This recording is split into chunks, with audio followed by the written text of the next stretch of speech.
Not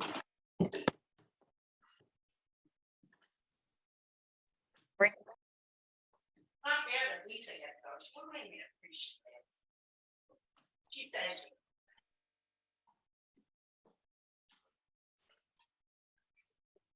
Oh.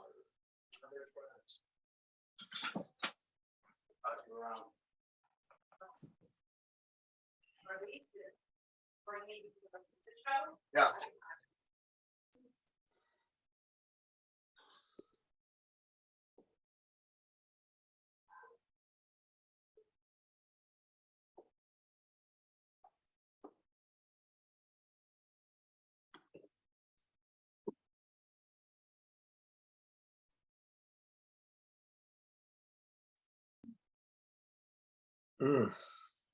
All right, good evening, everybody. I'd like to open the June 20th meeting of the Wakefield Conservation Commission.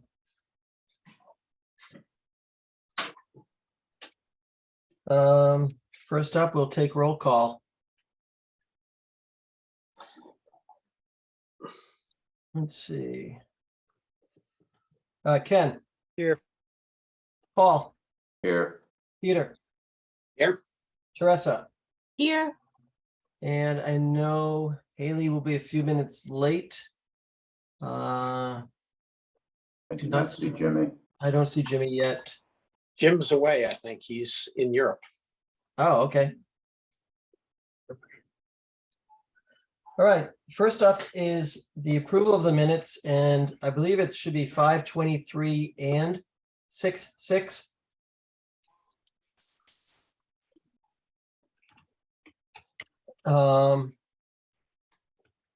Judy, can you confirm that? That's right, 5:23 and 6:6. Okay, would somebody like to make a motion to approve the minutes of 5:23? So I make a motion to approve the minutes of 5:23. Is there a second? Second. Any discussion? I was absent for that meeting, so I won't vote. Okay, all in favor? Ken, Yes. Peter, Yes. Teresa, Yes. and I also vote yes. All right, meeting minutes for 6:6. Is there a motion to approve those meeting minutes? I'll move that. So I was not present, so I will not be voting. Okay, is there a second? I'll second. Okay, all in favor? Ken, Yes. Paul, Yes. Peter, Yes. and I will also vote yes. Okay, first up is 58 Nahan Street. Molly McAllen, voting request for determination of applicability. That is 58 Nahan Street. We did do a site visit last week.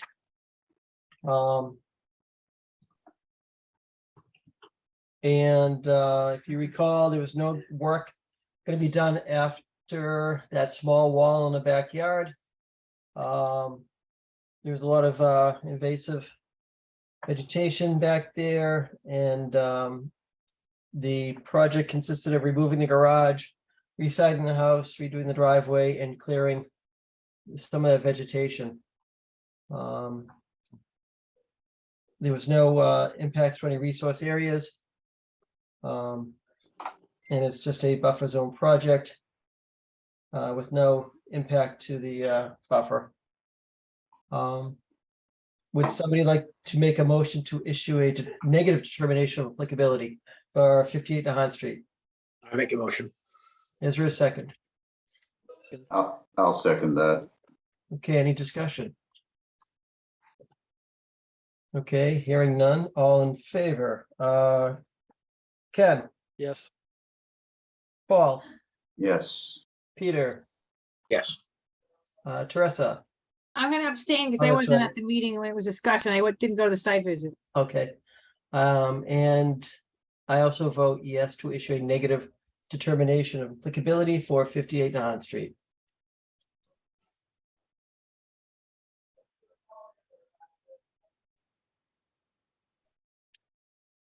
David, you heard that, right? Yes, I did. Thank you very much. Okay, I just So- wanted to make sure you were done. Yeah, yeah, we're all set. So We're not gonna Rebecca, change our minds. Okay, great. Rebecca will get our signatures and send that out to you. Beautiful, perfect. Thank you very much. All right? All right, Thank you. all right, thanks. Take care.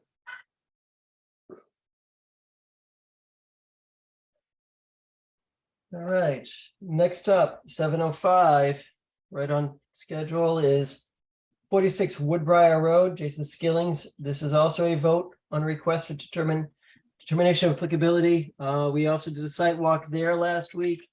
If you recall, this was a house, they're gonna be putting a pool in the backyard. There's a fence there, there's a clear drop in elevation beyond the fence. No work would be done beyond that fence. And it was a saltwater pool. Any discussion about that 46 Woodbriar Road?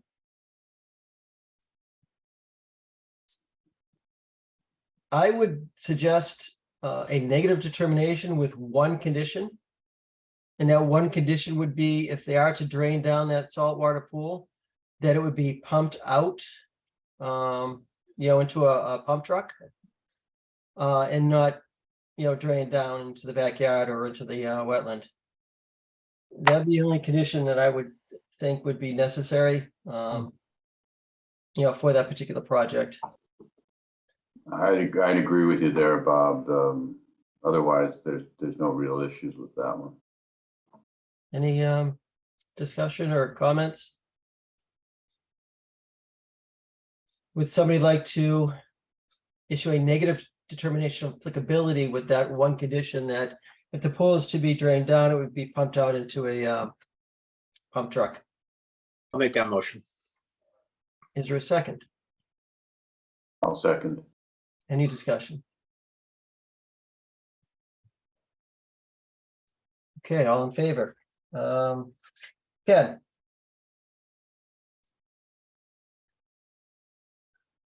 Yes, sorry.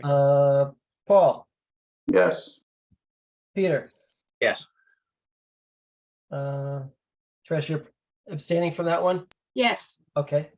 And I also vote yes to issue a negative determination of applicability with one condition. If the pool is to be drained down, it would be pumped out.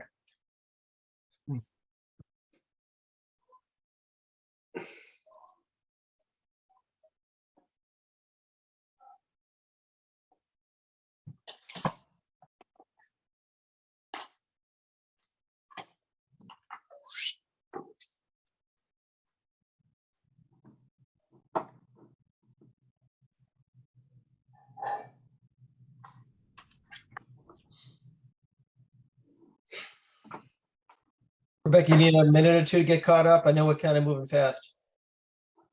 Nope, I'm good. I got it all. Thank you. Okay. We actually have 2 minutes to spare.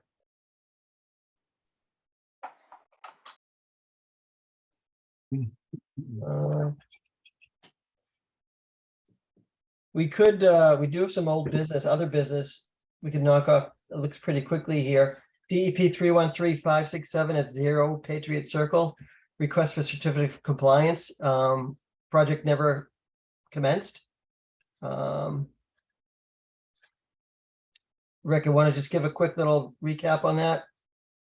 Oh, You're these okay, guys Peter? are actually, these guys are actually gonna be before us, at 7:15. We could hold off until then. Okay, Probably give us a better explanation of the whole thing. okay. One thing I can fill that minute with just real quick was something that you reminded me. I just pulled it up. And maybe Teresa, you might be the best person to tell me what we should do in this situation, but, so the electronic signatures that I have approval for do not, let's see, I have Bob and Jimmy and Teresa and Ken and Peter. So I don't have Paul and I don't have Haley. Should we, Teresa, is there a way that we could amend that? How do you, what do you think the best way I to think do? we can just do a new one to add those commission members. So, So the same procedure, we'll do everything replicated, but just with those two names. right, Okay, but then we'd have a recording on 2 different pages. Is that all right? that's okay. Okay, And so we'll do that. Let's do that the next meeting. Okay, Is that cool? I'll get the paperwork ready for the July 11th to have all of that done. okay, and I can do the same thing. We can make sure we record it Perfect. and file it on the registered side too, Rebecca. Do you think we could have it done before July 11th, or do I have to, can you and I coordinate that together, or does something, no, you guys have to vote on it, right? Well, if somebody can make that motion right now, we can. Yeah, take yeah, that we vote. don't, we can just, right, Okay, let's do that. Or So we the can. do that. motion, so the motion would be to add Haley and Paul. Mhm. So that Rebecca could actually represent could them, sign their names. sign your names for them. Okay, does it have to be electronic or manual, or does it matter? How do you sign now, Rebecca? You sign manually, right? So I You have can't like, sign electronically. no, I don't, but I have Yeah. a format that it's written up in, and I just keep that format. I sign it, but it has your names typed in, but it also, I modified the sheet to say that there was a vote, it was approved, and it's Right. recorded. Right. And then that Um, vote last time, no, that was just a record of the vote that the town clerk then certified. So Yeah. it may not be ready by the next meeting. All right, well, we'll just get it started. And Rebecca, were you gonna generate the form? Yes, Okay, I'll take a quick peek and we can get it started, but I'm just gonna take the exact same stuff we had, Yeah. change names, Yep. dates. Okay, perfect. We'll get And that can started. be, and that can be used in what circumstances? So it's, I have, because we don't meet in person yet, so it's the permission to do electronic signature so that way I don't have to circulate it amongst you guys. So for then instance, that Rebecca can RBA, sign on our behalf, anything that we would sign. Yeah. Okay, Right, I changed the names to like, so when I submit the form, I changed the names to whoever voted on it, but if it includes Haley and Paul, I don't put it on there because I can't sign for them. And it hasn't been a quorum problem yet, but I just, No, it should reflect who the current members are, yeah. Yeah. okay, we'll take care of that. all right, would somebody like to make that motion? I make the motion that Bob just really made. Is there a second? I'll second it. Okay, all in favor? Ken, Yes. Paul, Yes, Peter, Yes. Teresa, Yes, and I also vote yes.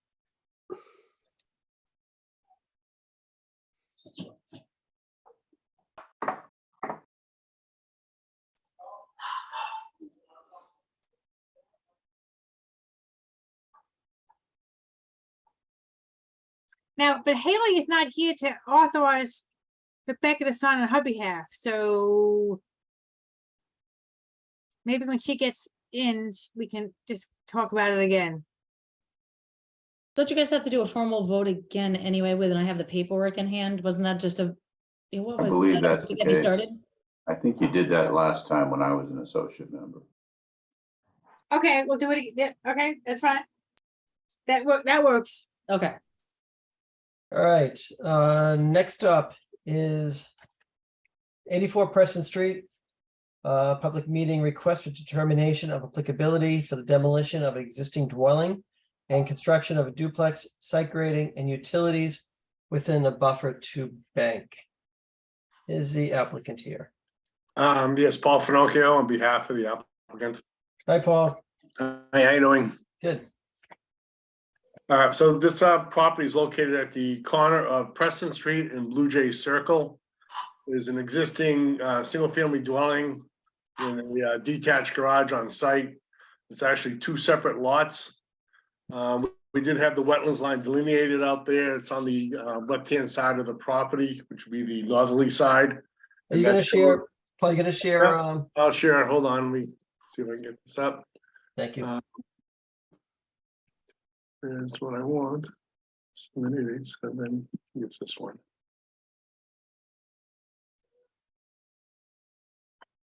Full control.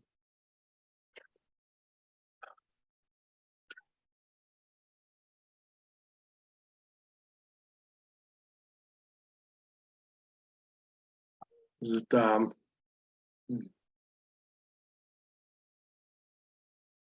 don't know why it's not coming up on the screen.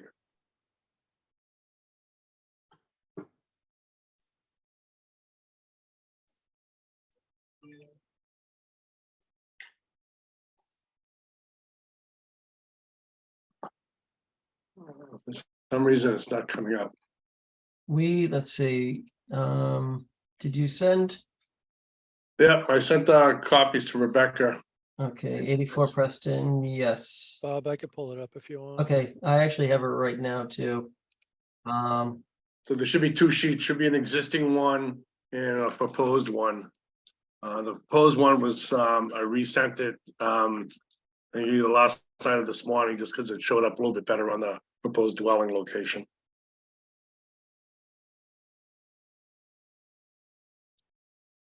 Okay, yeah, so that's the proposed site, be fine.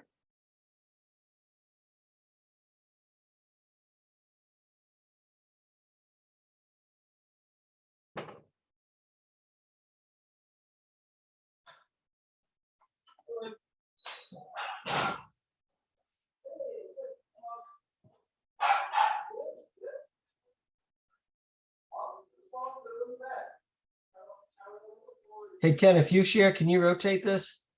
Yeah, All right, I don't have that ability.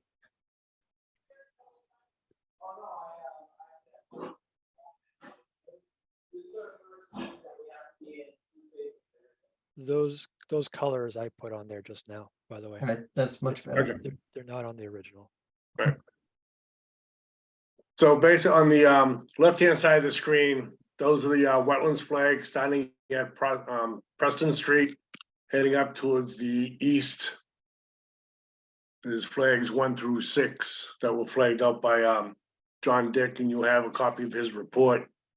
As you can see, there's an existing garage. It's on lot 2, along with the driveway, and there's a carport.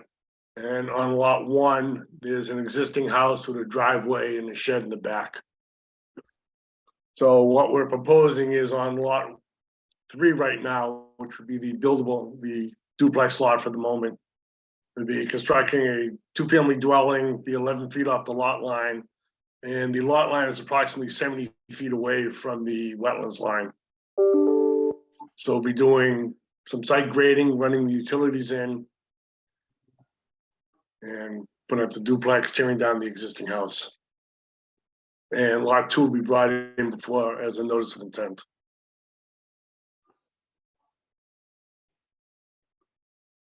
All right, so all the work you're proposing right now is lot 3. Lot 3, yes.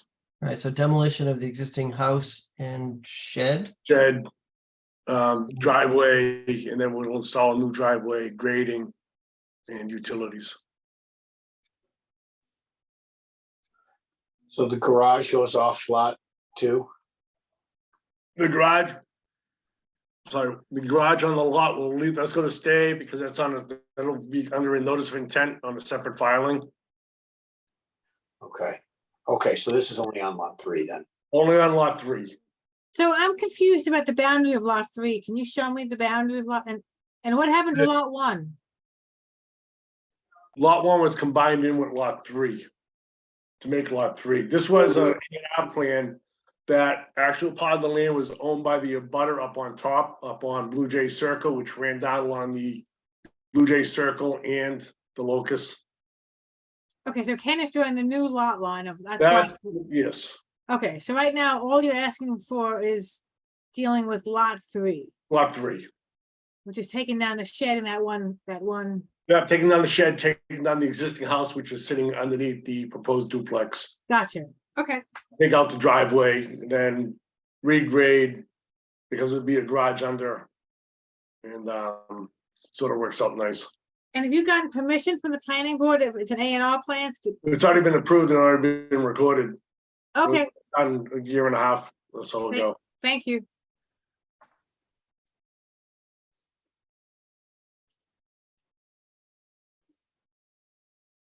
All right, so the lot is sloping from the Blue Jay Circle side, 108 to about 104 at the property line, 103, 104. About 4 feet drop in elevation.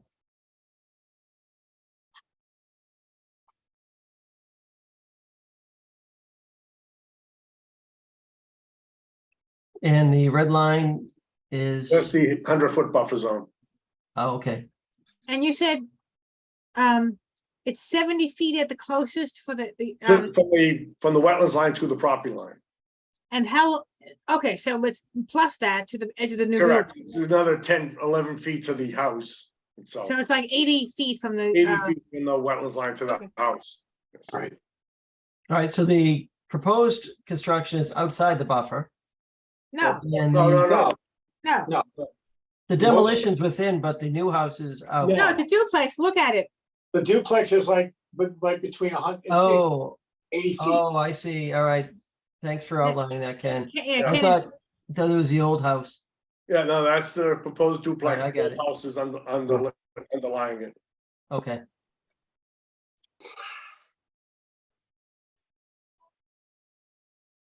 When was the last time when we were out, when were we out for a sidewalk on this?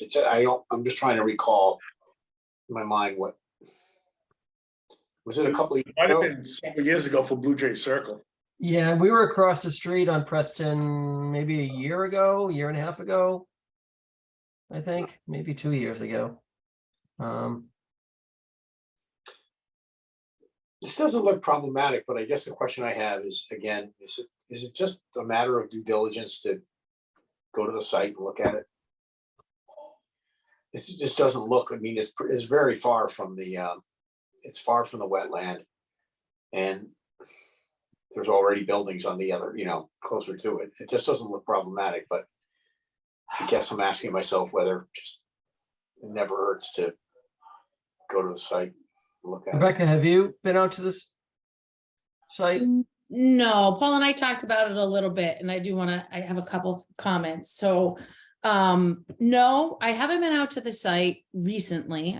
I was there years ago, in the vicinity, so it's vaguely familiar, but Paul and I were talking, and he's coming for a notice of intent for the for the closer project, for the one that's going to be closer. I thought that the RDA would be fine for this purpose.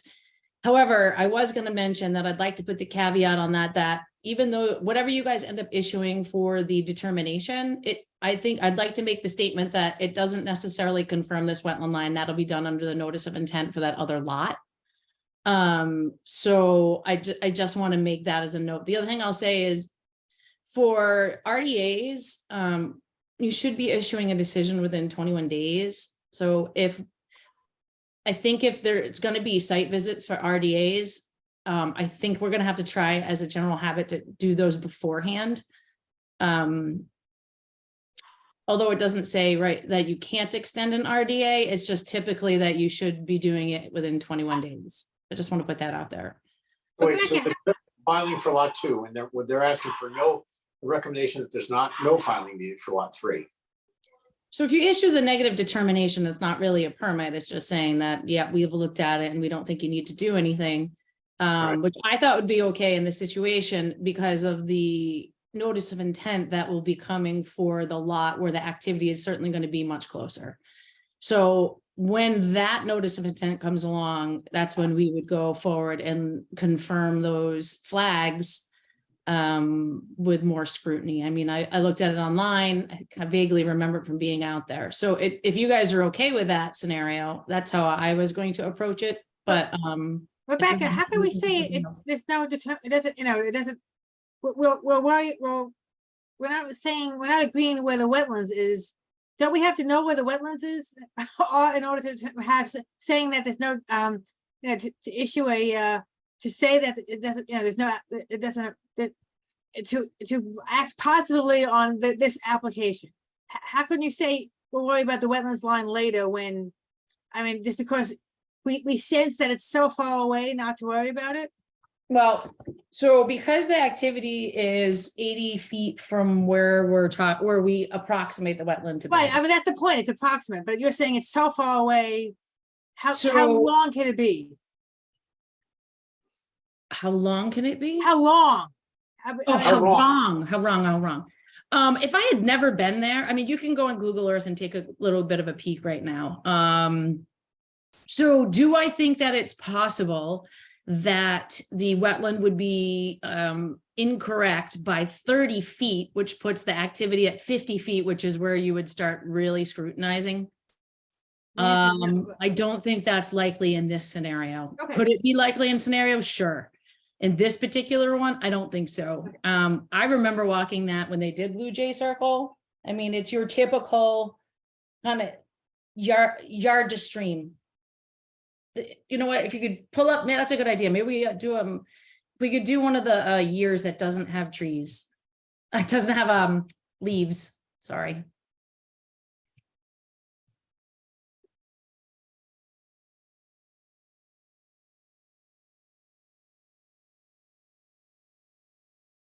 Okay, so it's a well-defined stream with the bank and channel. Maybe, can you do a street view? Maybe you guys can look at it down the way.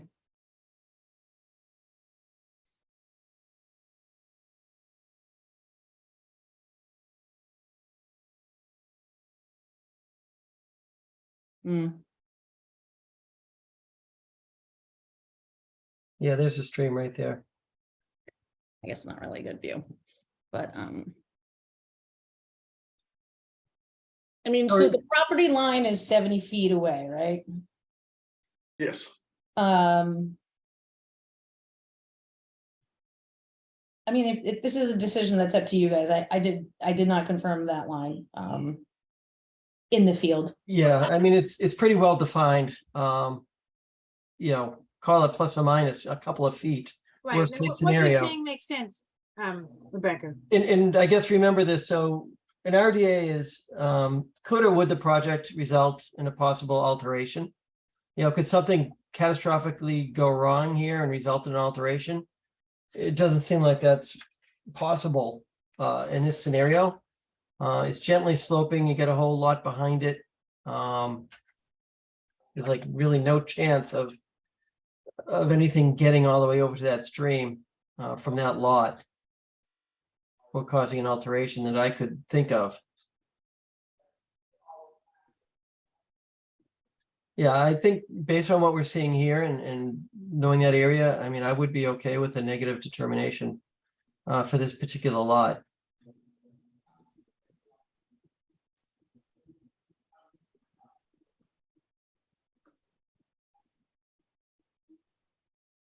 I agree. Would somebody like to make that motion or further discussion? I'll make that motion. Okay, is there a second? Second, Okay, all in favor? Ken, yes. Paul, Yes, Peter, Yes. Teresa, Yes, and I also vote yes. Hey, Bob, this is Haley. Just a heads up, I'm here. I just Hey, did you hear that halfway whole, through that discussion, though. did you hear, okay, did you hear the bulk of 84, Preston? I heard the back end of it, but I'll abstain from voting regardless since I missed Okay. part of it. Okay. All right, thank you, Haley. All right, so Paul will issue a negative determination for lot 3. Great, thank you very much. All right, thank you. I have the next one. Ah. Let's see. All right, so that's 0 Patriot Circle. Yes. So we don't have a file number yet. Do you have a file number? No, I don't. Okay, so 0 Patriot Circle, public hearing. This is also abbreviated notice of resource area delineation. To confirm approximately 306 linear feet of BBW. 0 Patriot Circle. All right, Paul, tell us about Yeah. that. Thank you. Paul Finocchio, PJF and Associates, here on behalf with Steve Leppo, who is the applicant for the property. This lot is located at the end of Patriot Circle, which is up off of Salem Street. We were before the board 5 years ago on this. Wetlands line was approved and delineated for construction of a single-family home. No work was ever done on the site, and we just recently filed for a certificate of compliance since no work was done. And now we're back before you to approve the wetlands line that's been flagged out there on the site. That work was also done by John Dick, and you also have a copy of his report, the filing.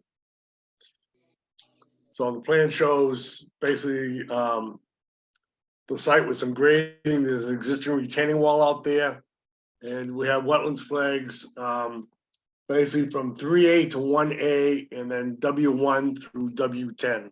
Pearl Patriot Circle. So Paul, is this the last lot on the right? Yes, it is. Oh, yes, we remember this one.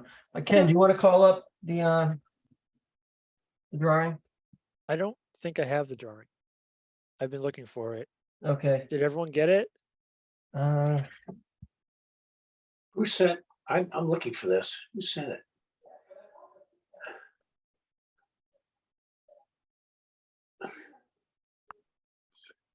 Is it Rebecca? Would Rebecca send it? Yes. Okay, when? I'm just looking at my emails, trying to find it. Yeah, I'm looking for this one also. Rebecca, did you send it? I think she's checking. I gotta tell you, I'm not seeing it. Ken, you want to do Google Maps on that one? I think just resent it okay. just now, so Oh, there it is. there you go. Yeah, we did walk this site, and had a project before us. I don't know, how long was that? 3-4 years ago? 2018, 5 years. 5 years, wow. So last lot on the right. There it is. Well, that was. Yeah. I don't know, let's see, some of the members that have been on longer may remember this. I don't know, Peter, Teresa, you might remember this.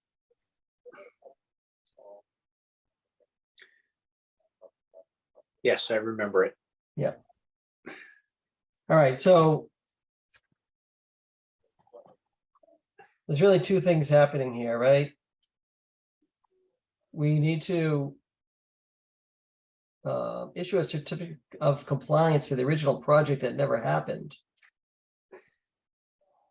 And then we have an INRAD in front of us to confirm the BBW line.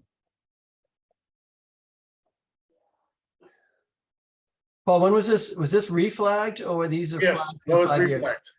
Okay. This was reflagged recently. You have a copy of his report in the filing.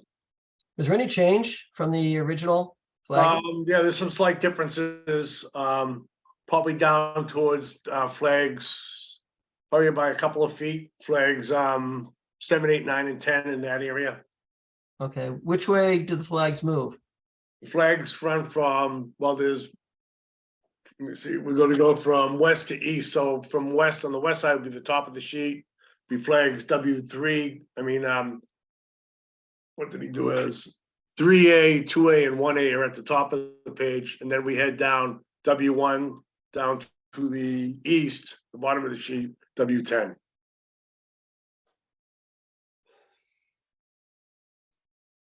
And And which Rebecca, way? I'm assuming neither you nor Elaine went out to look at this. We have not been out yet. No. So again, Well, wait a how minute. much, you said how much do the new flags differ? And do they differ by pulling, by pulling the wetland in or bringing it out? I think they fall further towards be further away. So closer towards the, I'll call it the lot line. All right, so plan east. Yes, yeah, north and east, yeah. Yeah. Okay. I mean, what I could do is overlay the old and the new and bring it out to the site. I mean, we do a site visit. Yeah. Yeah, that would be good. Mm. Yeah, it has been 5 years since we have seen this, and half or more than half the members have never been there. Yeah, we should do a site visit, but and should we get the benefit of Elaine and Rebecca? Is one of them going to do that? Walk that as well? Yeah, Rebecca, have you and Elaine talked about this one yet? We haven't scheduled this one yet. No. Okay. Okay. Paul, what do you think would explain the difference? Why the new flagging would push it out? Is there anything that was just in the conditions? Or Obviously, it's the condition. I mean, I had him make sure he did soil samples and everything else on the site. So we went by the indicators, the soils and the plants and the trees. Okay.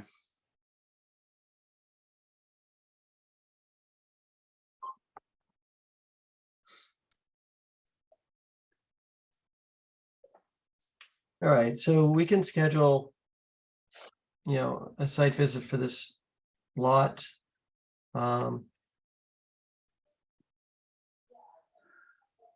Next Tuesday? That work? For everybody? Like 7-ish, 7? Which day? Next Tuesday, 7 o'clock. Peter and Teresa, you guys have the train issue, right? If it's not canceled, it'll be all.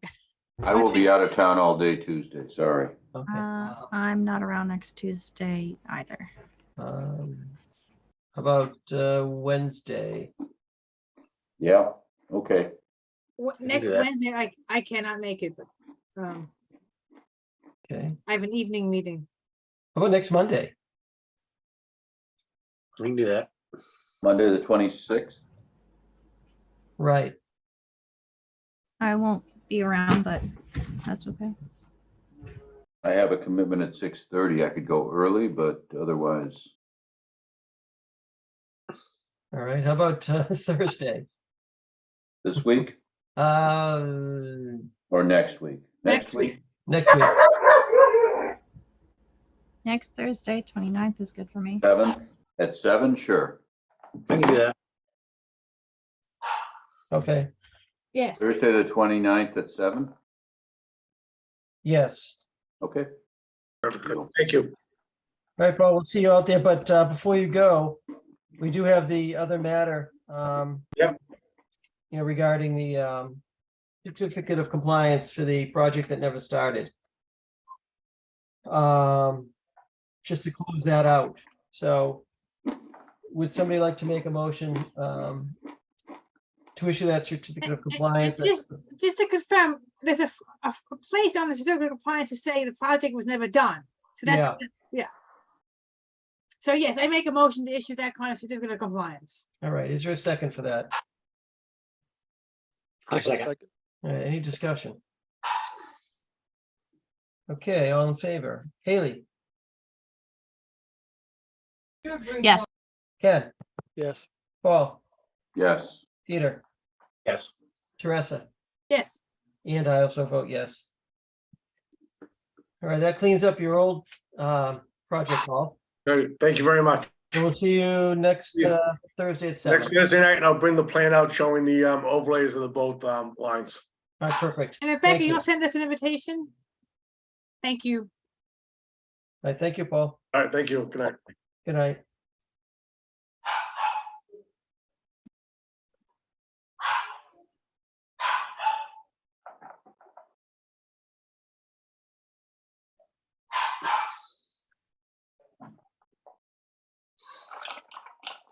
Okay. Rebecca, you good to move on?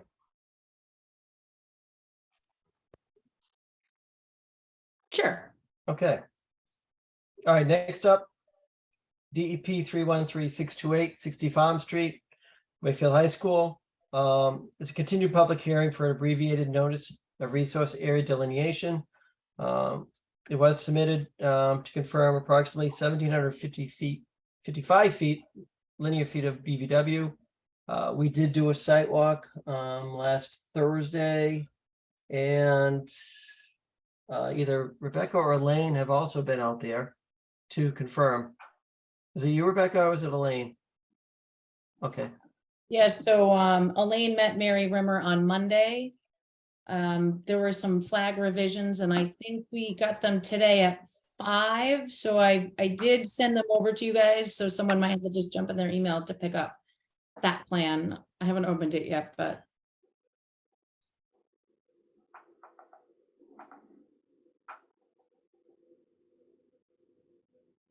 Is that the one you just sent, Rebecca?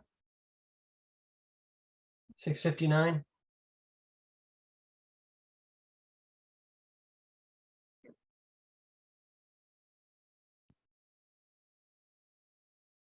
Yep, 6:59.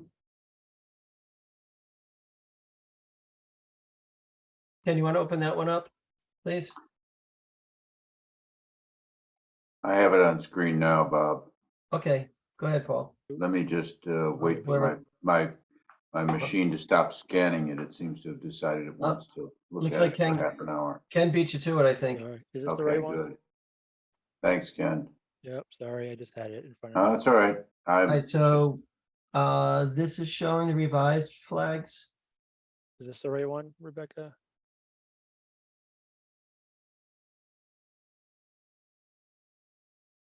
Yeah, so apparently it's got some revised flags on it. I'm not sure which ones they are. Yeah, I'm hi Rebecca, I'm here. Hi. Peter Rebuck with SMA. I didn't know when I should butt in. Go ahead, Peter. But yeah, that looks like the plan. The changes are relatively minor, so I can walk you through them. Please do. You probably won't even be able to notice them from this scale. You'll have to zoom in. Yep. But I was also there on Monday with Mary and Elaine as well. So we pretty much did the exact same walk that the commission did, the A, B, C, D, E series. The A series, which is the series to the far north. There was no concerns with the flagging there. That was completely accepted as it was previously surveyed. The B series, which is the large area behind the field, there are a few slight modifications to that one. If you zoom in right in the middle near where the head wall is, so right about where your cursor is there, and just to the left, you'll notice that B17 was removed, and instead the line was drawn from 16 to 18. That was a request from Elaine, just because there was a large tree there, and she just wanted to make sure that tree was within the limits. So the buffer line actually, or the wetland line actually moved out from where it was previously. Out further, okay. Out being Closer toward the Expanded. field. Towards the field. Yes. So B16 shifted out slightly, and then the line was drawn straight from 16 to 18. Okay, so we're out toward the field, okay, Correct. toward the football field, right? Yes. Yes. Expanding the wetland, okay, that's okay, Right. okay. So any questions on that one? No. Okay. So then if you go further to the south or the left, the big change here is that previously flags B21 to 24 were missed by our surveyor. So we had those picked up today after we had shown them to you, to the commission, as well as to Elaine. So 21 to 24, which is pretty much that little knob there, has been added. So previously the line went right from 20 to 25. So this added, I think it's about 60 linear feet of BVW. But those flags were there when we walked it. That's correct. Yes. Yeah. Yes. They had always been flagged. They were just never picked up by our surveyor. Oh, okay, they weren't on the drawing. So we got those located and added to the drawing. Okay, perfect. Yep. There was no issues with them in the field. They were approved at where they were. It was just, we had to pick them up and locate them. Yeah, we saw purple loosestrife down in that area. I remember definitely walking that. Okay. And then the last change to the B series is if you continue along the numbering, marching along towards the bottom of the page, B40. That was one that had been removed. I don't know, someone back there had taken it down or it fell off. So when we were out there with Elaine, we relocated that. We hung it again, we surveyed it again, and it shifted from where it was previously surveyed. It shifted about 8 feet to the east, which is down the page, but pretty much in line with where it was previously. So it didn't really impact the wetland limits at all. We just wanted to have the most updated location of the flag of where it is hung right now. Oh yeah, it was right adjacent to the cross-country trail. Correct. Yep. Yeah, somebody probably just, who knows, pulled it off on the way by. And then, so that was all the changes with the B series. The C series, which is over, oh, any questions on those? No. No. So then the C series, which is over by the baseball field, there was no issues with that. Sorry, to the south, to the left. Plan, of the yeah, page. plan west, Plan, plan left. Yep. So towards the top, the big, or it's actually kind of shaped like a C. That's the C series there. And then just below that is the D series, which this was the last change. If you zoom in on that, where you see D2 there, that was actually located about 20 feet page down along the property line previously. And when we were out there on Monday, we noticed that there's actually a finger of wetlands that extend there. It's so close to the property.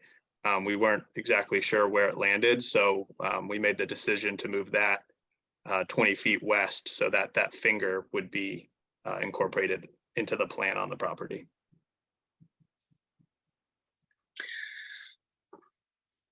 Okay. And then the E series right there, also no changes. So that D was the final change we made.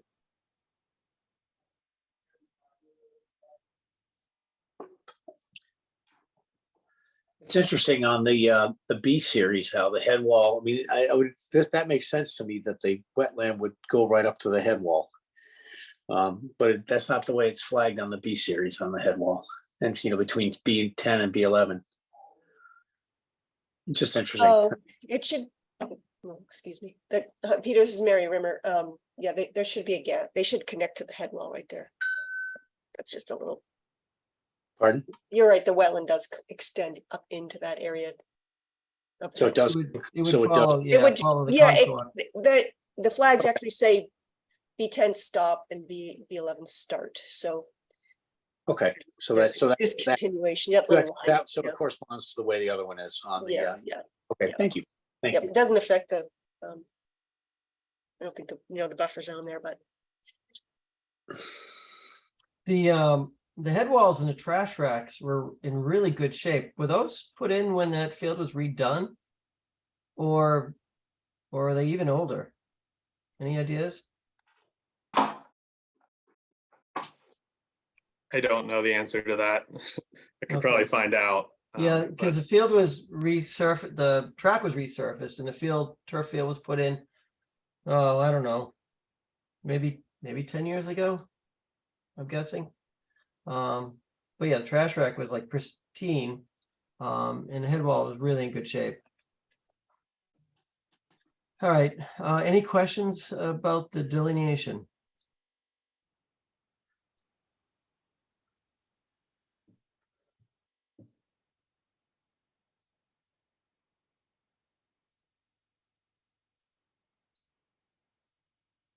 Rebecca, do you have anything? No, I haven't been out there. The only thing I was curious was what the previous plan looked like. We sent an email. I think the previous plans just were floating around at one point in time. I haven't really seen them yet, but just out of curiosity's sake. But other than that, no, I think Elaine confirmed it out there. Yeah, there's probably two plans, the original school being built on that location. Yeah. And then there's probably a plan for the ball field, I mean, the bricks. yeah, putting the turf field and redoing the track. I couldn't find that. That's what I was looking for. Yeah. Couldn't find it anywhere. I don't know. I don't remember there being one for that. I don't remember filing for that.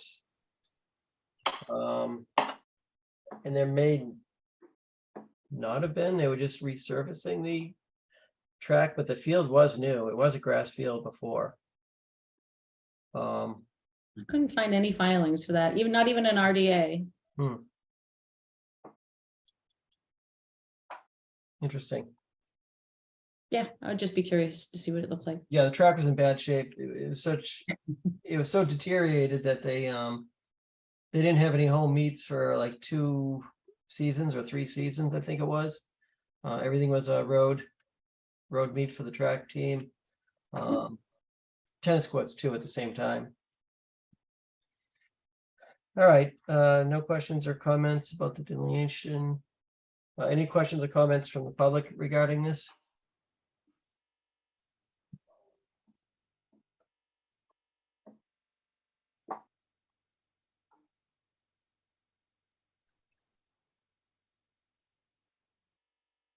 All right. Would somebody like to make a motion to approve the NRAD for 60 Farm Street? I'll make that motion. Is there a second? Yeah, I'll second it. Any comments? Or concerns? All right, all in favor? Haley, Yes. Ken, Yes. Paul, Yes. Peter, Yes. Teresa, Yes. and I also vote yes. All right, Thank you very much. all right, thank you. You're all set for tonight. Yes, thank you. All right, thank you, everyone. Right.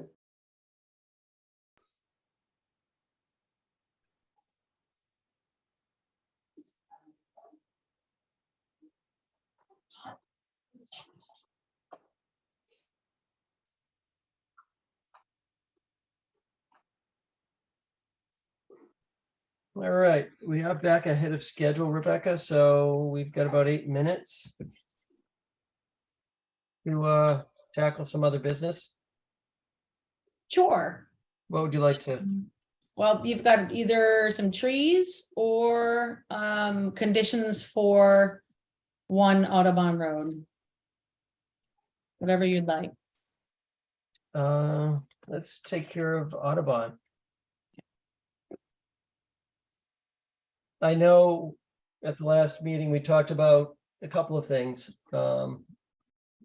Native species planting and salt tolerant species planting. And they were, I think John was going to provide some information on possible salt tolerant species that could be planted. I think he sent that, but I'm hoping I sent that. Oh, you guys have it. Good. Oh.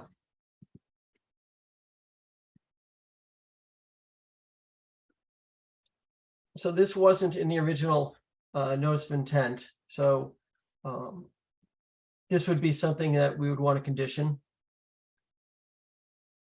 And I know we also spoke about treating of the parking lot areas, you know, with a low salt, no salt, or whatever option was possible. Now, a lot of the parking lot is, you know, outside of this project, but you can't really, you know, have a condition where you're going to treat a piece of the lot and not the whole lot. Not reasonable. But really, we would want that whole lot. But Bob, can I just ask this question? So Yeah, my recollection is that this is being leased, these folks, is that right? They're not conveying the title to this, right?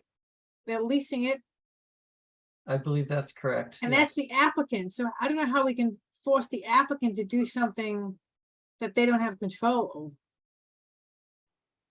As far as the lot, Yeah, there's Yeah.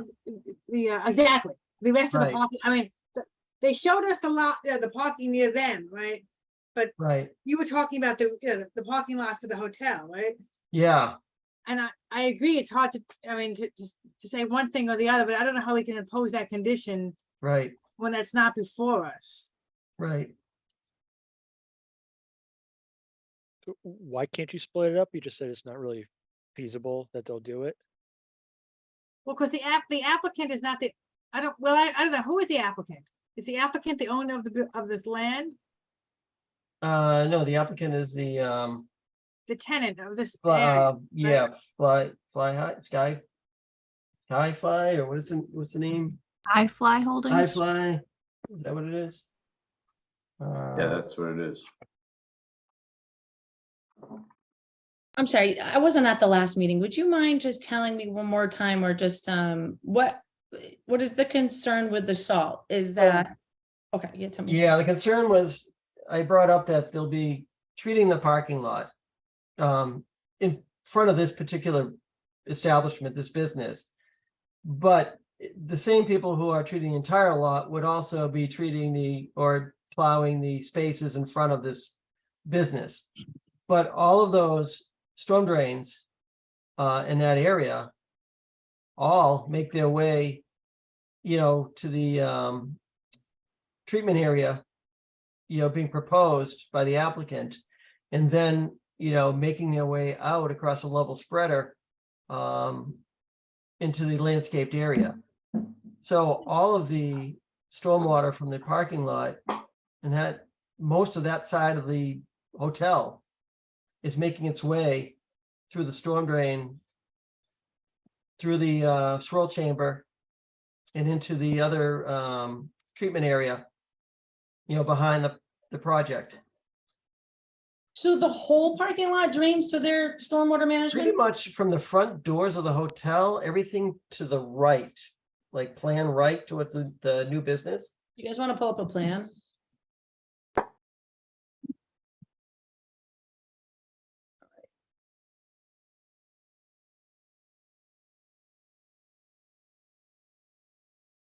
think Ken's looking for it. Okay. Well, I mean, the order goes to the applicant and to the property owner, right? Right. Yes. We've had a couple of other projects on this property. I wonder if we have a condition already. And so, Teresa, you're saying that if you put on a condition that stipulated what type of de-icing treatment would be allowed within the buffer zone, you're saying that you wouldn't be able to, because they wouldn't be doing it across the whole parking lot, it might not be valuable to do that, or it's not enforceable? I'm saying it's not enforceable, because I'm just trying to think, well, we actually don't know where the limit of the area of the lease is, but you're right, it's affecting all of the site owned by this owner. So it'd be up to the applicant, to the tenant, to figure out how to make the owner do this. I just don't know how feasible that is, that's all. Did they discuss that and I apologize again, I was not the last meeting, but were they present at the last meeting talking about the salt? The owner wasn't, the applicant was. Did they give any indication as to whether or not that would be possible or acceptable?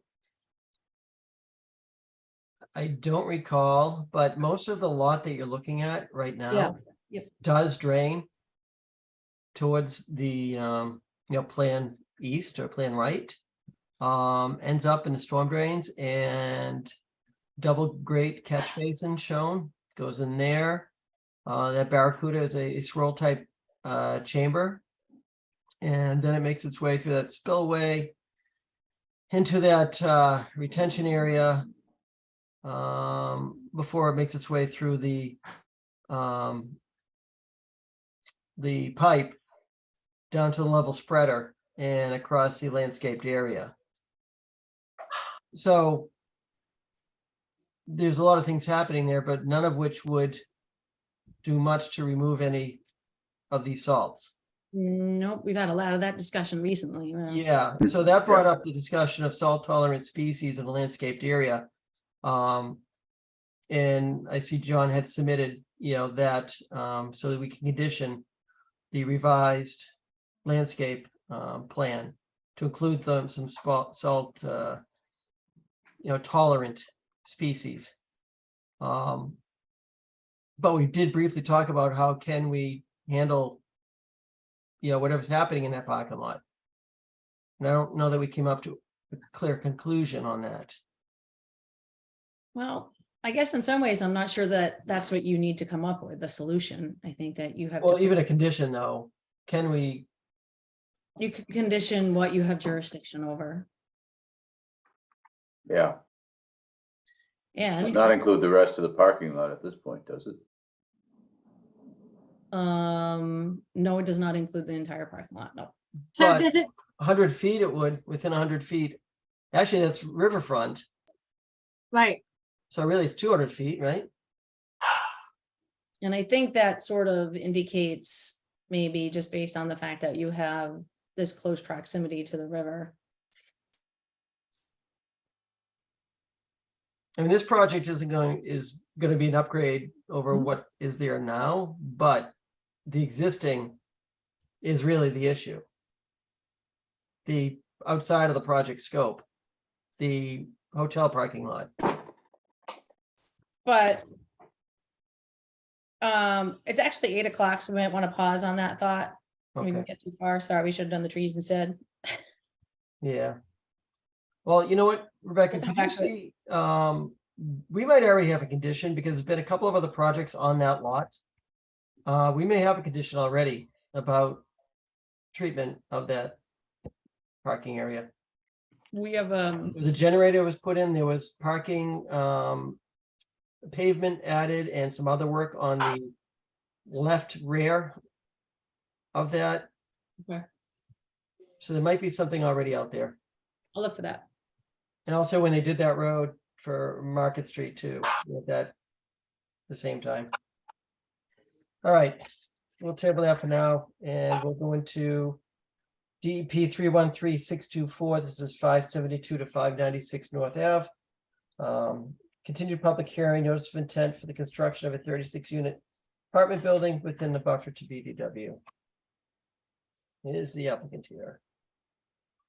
Yes, good evening, Mr. Chairman. For the record, Chris Sparagus from the Engineering and Survey Office of Williams and Sparagus. Good evening. And with us here this evening, the project attorney, Jesse Schomer, Regnante Stereo, and representing the ownership, Dana Lopez. So we wanted to give the commission a quick update on where we started and where we are right now. So I'll just run through that real quick for your benefit. We had our initial hearing where I did a detailed presentation of the plan back on April 18th. We had a pretty quick site walk. The commission was able to schedule one that following weekend on I believe it was a Sunday, the 22nd of April. So several members were present for the site walk. We were able to walk through the property and walk along the wetland line. Following the first hearing and the site walk, the commission had asked us to submit formally the final watershed analysis showing our analysis of the stream that runs through the property, and to submit the landscaping plan for the project, which we did. We submitted those things. I believe that Rebecca, together with our landscape architect, have had some back and forth about the landscaping plan. Rebecca enforced that the commission's wishes are to make sure that only native species are being specified, and we're in agreement with that. Our landscape architect suggested that maybe it could be conditioned as a condition of approval, but Rebecca thought it would be better if we just revised the plan. So Elliot Brundage, our landscape architect, is going to be doing that. We'll be submitting that shortly. And then most recently, Elaine Vreeland and Rebecca were able to visit the property and review the wetland line back last Friday. Elaine issued a letter with some recommended flag changes, which we would like to review in the field with our wetland scientist, Greg Hockmuth. Rebecca and I are trying to figure out our schedules so that we can get Greg out there with Elaine and Rebecca, hopefully in the near future. So that's where we are, Mr. Chairman. And we're here, of course, to update the commission and let you know how it's going, and if to see if the commission has any additional questions in the meantime. So thank you for the update. So right now we don't have a revised schedule for Rebecca to meet and review the flagging. I think we're close. I think we're trying to see if we can get out there next week or possibly the week after. Okay. Yeah, we've been going back and forth, and of course, I'm available Tuesday, Thursday, but Greg was available Wednesday, Friday. So, we're trying to sort it out. I have, Chris, the last time we talked, I said that maybe I could switch my schedule from Tuesday to Wednesday. And, I haven't confirmed that, but I also wrote that to Elaine and haven't heard back. I don't know if she has a meeting tonight. She might be at a different meeting, so I don't know that, but if that works out, that's the best I could do. She's not available the week after because she's on vacation. So it's just literally alternate days. I guess we'll see if next Wednesday, I guess, would probably hopefully be the day. Yeah, that would be great if we could pull that off and hopefully then come back and talk about any remaining items with the commission. Yeah, and you know what? Elliot did send me a revised plan good. with the native on there, and I replied back to him. I thought it looked good. I had a couple other questions, but I did see that I do have one electronically. Okay, great. Okay, all right, so we're close on that. Are there any other questions from the commission at this time? Rebecca, is there anything that we should look at that we haven't already seen? I mean, we can look at the new landscape plan. I think he just changed the species more or less. Right, Some of the questions I had asked him, I mean, I can look at it, was, I don't know, I'm just wondering how he thinks they'll do where they're located with all that Japanese knotweed. Like, so what would be their success rate, or has he seen anything? It's just sort of like a question of, we put those out there, and with all that knotweed, what's it gonna look like? And so that was really just kind of a question, whether or not he felt that those were gonna be species that would be able to thrive under that condition. Maybe he's seen it before, I don't know. So that was one of the questions. was there an invasive species management program? I don't recall. So one of the things, Mr. Chairman, if I might, I noticed Mr. Luciani's not present tonight, but when we were on the site walk, Jim mentioned that, whether or not we would be willing to undertake, an eradication to the best of our ability of the Japanese knotweed, in certain areas of the property. And we committed to doing that up to the wetland line. And so that would help hopefully get these proposed plantings in that buffer zone off to a much better start if the knotweed wasn't there. And so we're committed to doing that. And we can definitely, if it pleases the commission, prepare and submit an eradication plan for that zone. Yeah, I think that would be valuable to see. It is a difficult invasive to manage. But without that management, your survival rate of the plantings would be certainly compromised. Yeah, we want to give those trees a chance to take hold if we can. Right. Yeah, that would be great if you could submit that. Anything else, Rebecca? Yeah, I just pulled up my email. And then I wrote, oh, you know what, Chris, you're not on this reply. I'm not sure why. It must have come to me from Jesse and Dana are on it.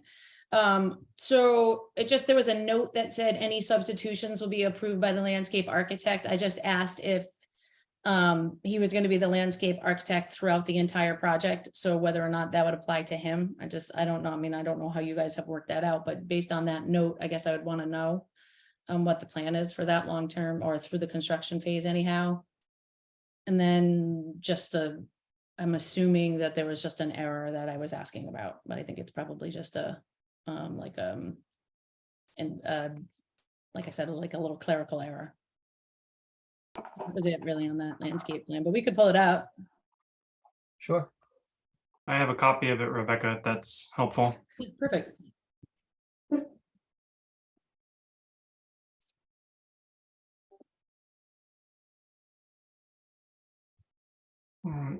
Is everyone able to see that now? Yes, thank you, Jesse. Mhm. You're welcome. For the record, Attorney Jesse Schomer representing the applicant tonight. Maybe I can zoom in here and detail where the changes were made. The wetland line is shown running across the site here where the mouse cursor is.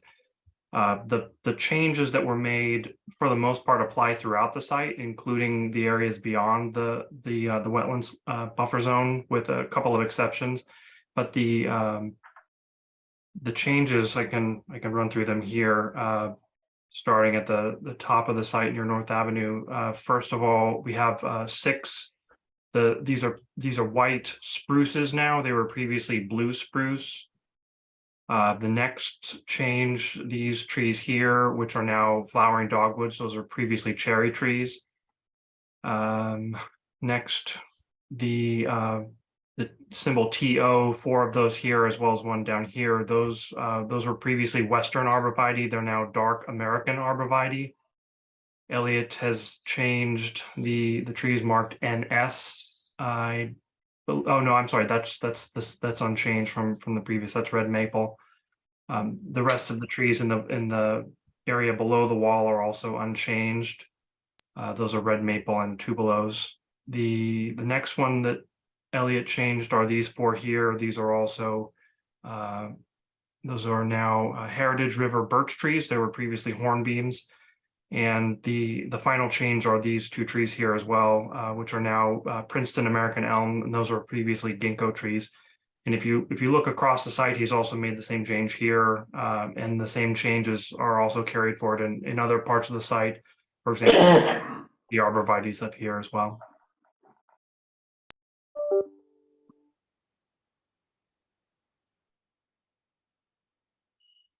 So that's the substance of the change that was proposed to be made with the landscape plan. Jesse, are you all set with the ZBA? These changes need to go back to them. They would. So the procedure for doing that would require us to go back to the zoning board for approval of this as I would request this as a minor modification of the decision. Okay. The comprehensive permit regulations have a series of examples that allow zoning boards and applicants to determine what is a major or a minor change. And something like this, I would think would probably fall into the category of a minor change. If they do determine that it's a substantial change, then that would just mean that the board would have to have a public hearing on that change. Okay, thank you. Can I ask a quick question? In the event that happens, is it helpful to you if we from the commission write a letter that says we've requested these changes, we think this is really important? I only ask because I've offered to do that before, because I understand how that can be frustrating to have to go back and forth. We've talked about that as a commission, they would like to see native plantings, within the buffer zone, so I understand that, you may have had one thing be approved with them, and then you come to see us and it's something different. So my question is, when you go through that process, do you find it valuable? And if so, I would be happy to write a letter that says that we're requiring this for all reasons and from this point forward, or something to that effect, if you thought that would be helpful. I think that would absolutely be helpful. Okay. Thank you, Rebecca. That makes sense. I don't know if Chip Tarbell was particularly attached to some of those cherry trees, but just in case. Thank you for offering, Rebecca. I think that is a good idea.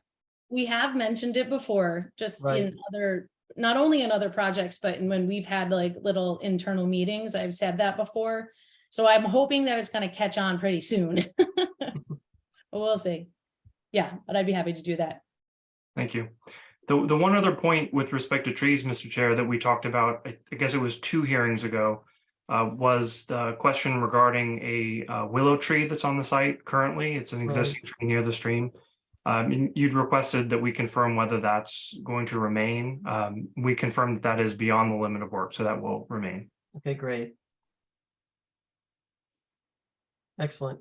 Yeah, and Rebecca, it probably would make sense to draft some sort of like official statement that we can give to the ZBA, regarding native species, that they just keep, in their minds every time a project comes before them. Yeah. Yep. I mean, Judy might have had something handy, but we can do something more formal.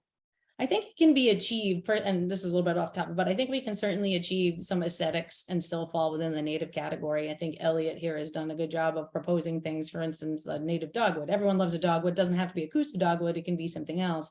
I think that's probably exactly the thing that we would be looking for, is just a little bit more thoughtfulness in some of those choices. And we're seeing that it can be done relatively, I don't want to say relatively easily, because I don't know how easy it was for him, I didn't do it. But we're getting results that I think that I would assume everyone could be happy with. I'd love to see that more often. Agreed. Yeah, I'll write something up. I'll bring it maybe to the next meeting, soon. I'll bring it soon. Okay. All right, anything else to look at or talk about on 572, 596 North Ave? I don't I know if can't you guys think of want to go back anything. out there, if anyone, not for just for the commission members to, I don't know who's been out there. Yeah, we went out there. We had a good visit. Yeah, back in April. Yep. I just didn't know if you wanted to go back and go through it. It's super thick right now. I don't know what it looked like when you We're guys. super went thick through in it. April. Yeah, we were lucky enough to get out there right before it gets crazy. It was like bushwhacking. I was like, you've got to be kidding me. All right. Well, I didn't know if that just trying to think if there's anything else that would be important. Okay. Yeah, I cannot think of anything else right now. Chris or Jesse, do you have anything else? Nope, not right now. We just want to get out there with Elaine and Rebecca and nail down that wetland line. Right, excellent. All right, so you're okay if we continue until July 11th? Yes. Okay, all right, great.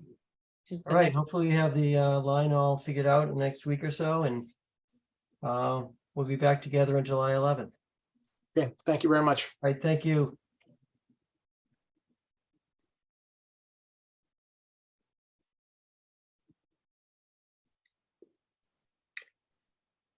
All right. Rebecca, want to go back to One Audubon?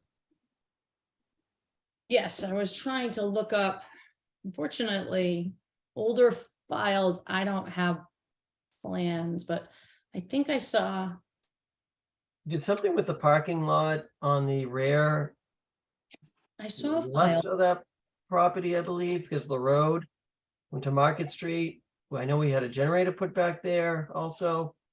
Actually, two different This project? equipment projects that may have been both How you generators. remember all this? That's amazing. I remember trivial stuff, I guess. A lot of useless knowledge. This is very useful. It absolutely is. Yeah. I mean, yeah, salt's definitely a tough one. I mean, I'm not saying it's easy, but Yeah, I think we had generators on opposite sides of the project. all right, hold on. And we had Market Street Road. Market Street is file number. Just give me 1 sec to write it down. Do you guys want to discuss the tree stuff while I'm looking up the files, or do you want to just bear with me as I look through this? We can start talking about the tree stuff. Let Some me of it just we tell did- you real quick, because you got for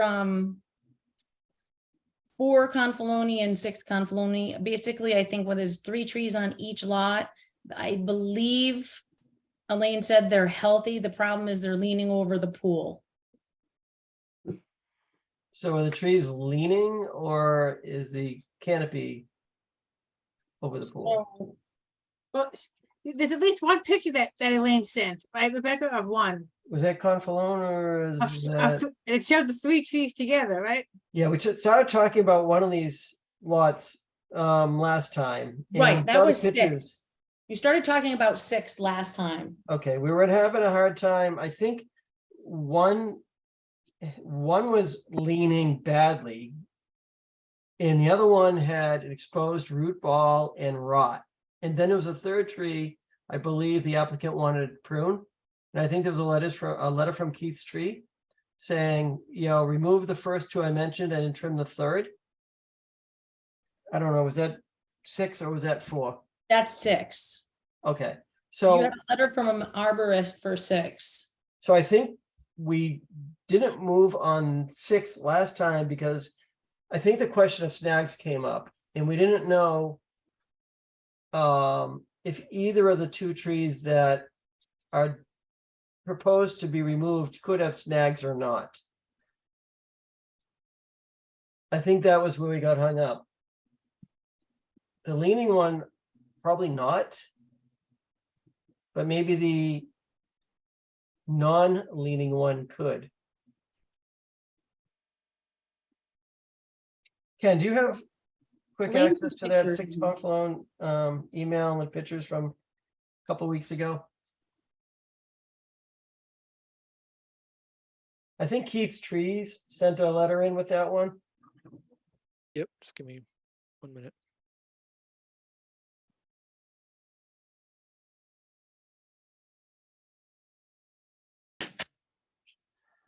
And these are not the same trees between 4 and 6, correct? They are totally different trees. Right, they're different trees.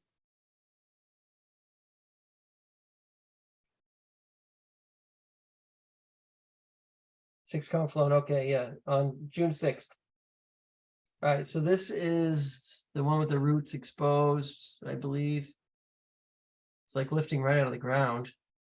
Well, there's not enough soil. And then, in addition to this, was a leaning tree.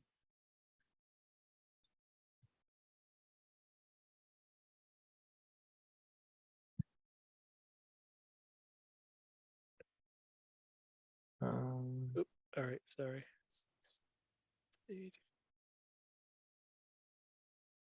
These are 2 different properties, right? These pictures that we're seeing. So this is the most recent one, so I think this is. Okay. All right, so 4. there's a leaner. We can clearly see that. All right, so if That's this is 4. right, that's 4.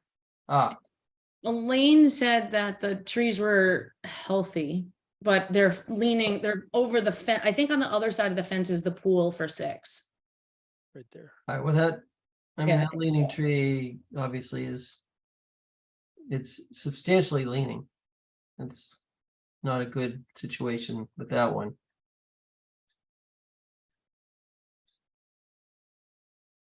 And where's the wetlands? In the back. At the end of the fence, probably. Maybe closer to where the person is standing, taking the picture. Is it providing any canopy to the wetlands? Probably not the leaner.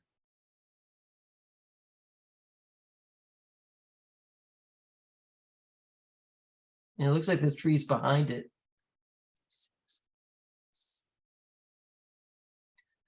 All right, so these trees are on 4, and then that's 6 right next door on the other side of the fence. I'm guessing. Yes. Sorry, yeah. I'm trying to look up that. Actually, I can see the pool. I see the it's an elevated pool. I see the rails going around it, the white rails. So it's an above ground.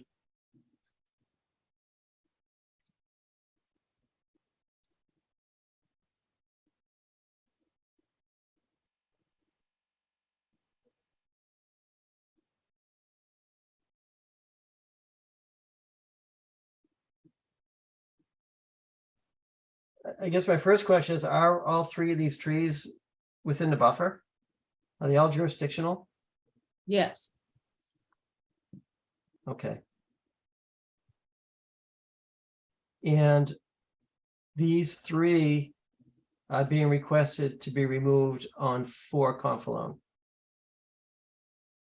Yes.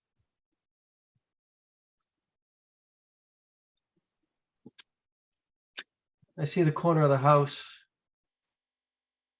All right, The so pool. 4. All right, so that's 6. Here's the pool right here. Yeah. That's 4. So those trees are around here somewhere. Yeah, I can see the fence. The fence.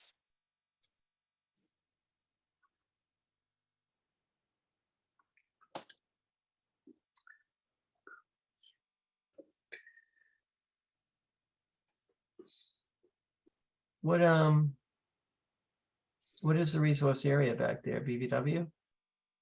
I believe so.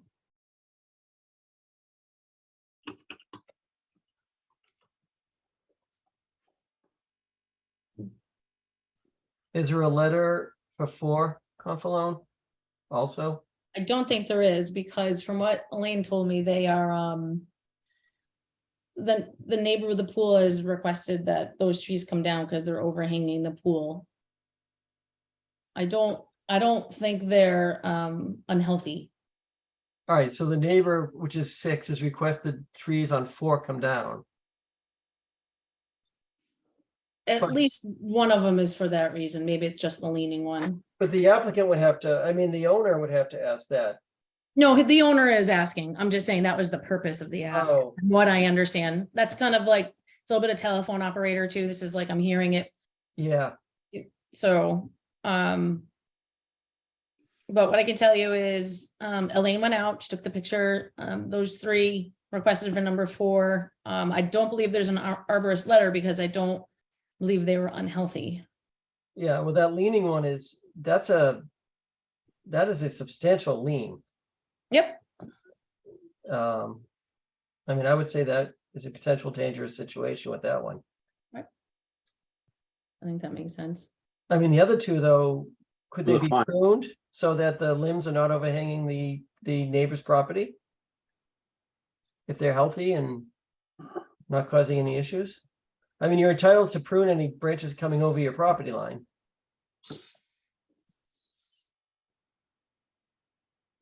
No, I don't know. So I don't know, maybe on 4, there could be pruning on the other 2 trees that would, appease the owner of number 6. Let me see. Hold on a second.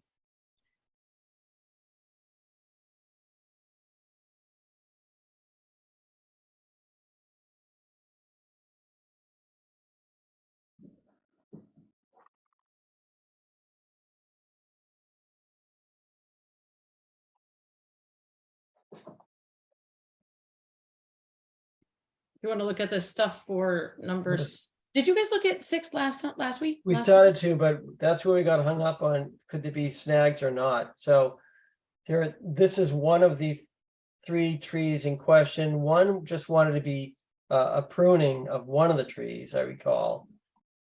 There was a leaning tree. And Wait, is then there this was, the picture for, that's looking that's looking at 6 though? Is this the correct. picture? That is looking at 6, yes. Applied by number 4? Yes, taken from number 4, taken from 4, looking at 6.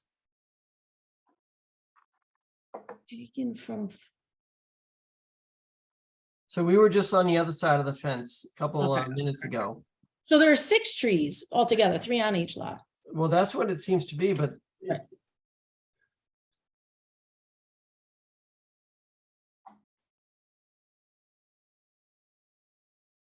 Oh, Elaine's gonna jump. I just texted Elaine. She's gonna jump on and she'll be able to explain this better than I can. I mean, it almost seems like we're only talking about 3 trees. When Elaine jumps on, we'll get We're her. looking at street view. It's kind of, you can get a good street. Okay, No, we Oh, tried there she street view is. last time. Hi, Elaine. Eileen, Best. hi. Hey, question for you. So we have 4 Confalone and 6 Confalone. Okay, Are there a total of 6 trees or is it 3 trees in question? okay. Fort Confalone has 3 trees. And 2 of them he wants to take out because 6 Confalone wants them out and he has no objection to it. All right, so the trees we're looking at now are on That's 4. 4. Those Yeah. are on 4. That's 4, The house with the pool is 6. correct. So 6 is asking for these 3 trees to be removed on 4 No, asking for 2 to be removed. in one Uh, fruit. And the 3rd one, Fort Confalone wants out. Is he on? I sent him all this information so he could be on tonight. He didn't show? I- If I'm on. Oh, good. Okay. Hello. Okay. So that's the way he explained it to me. 2, 6 Confalone wanted taken out and he had no objection. The 3rd one he wanted taken out. Yes, the 3rd one is hanging over our house. So these are the 3 trees we're talking about? Those are Yeah. the 3 trees, yep, It's only 3 trees in total we're discussing, right? on Yeah. 4 Confalone, yes. Okay. All right, so we see the leaning tree. The leaning tree is leaning into 6. There's one of the 2 that's leaning over the fence and getting into their pool. And then there's another one that leans quite a bit over our house. That when it's real windy, it doesn't, it's not when there's a storm, seems like it could fall right on the house. All right, so I can see the one with the significant lean. Well, that's not the one that's leaning over our house. That's just leaning. It's just a leaning tree. Right. The right. other one, the other one is close to our house and it's just uncomfortably close, especially in a storm. So if we're looking at these 3 trees, is it the tree on the furthest right that's closest to your house leaning over? Yeah. Okay. And then the one on the far left is the one that's the most extreme lean, and that's also going over the fence to the neighbor's yard. Mm-hmm. All right, and then the 3rd tree closest to us in the picture. And all right, what's happening with that one?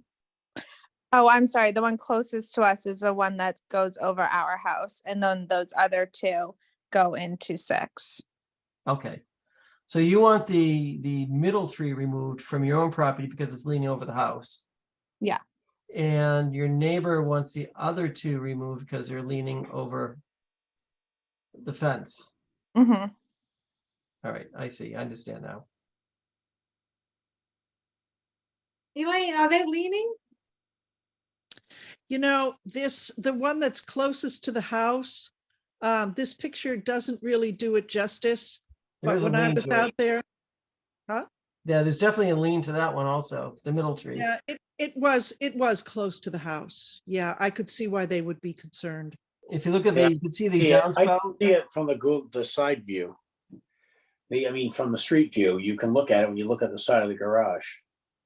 Yeah, and you can see the downspout and a gutter on the corner right of 4 Confalone. We have another angle on this, Ken? Look at it from the front of the house. The street view.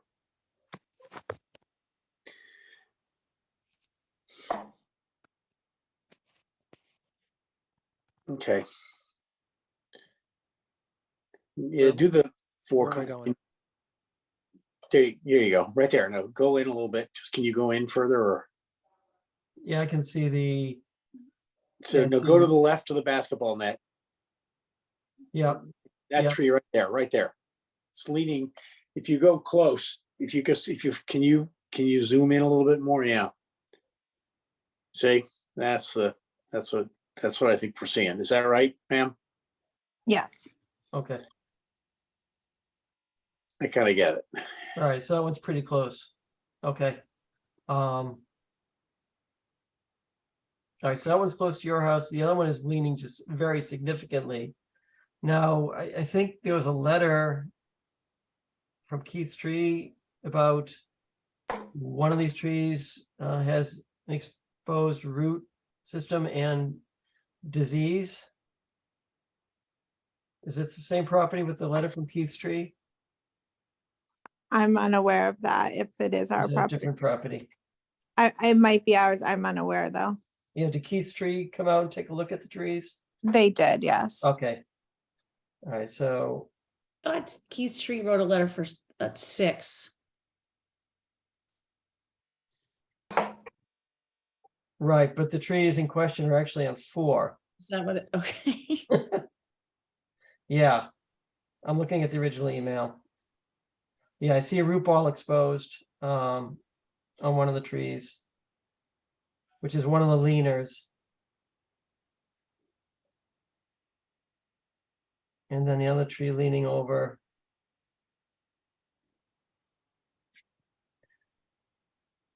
Yeah, here it is. Okay.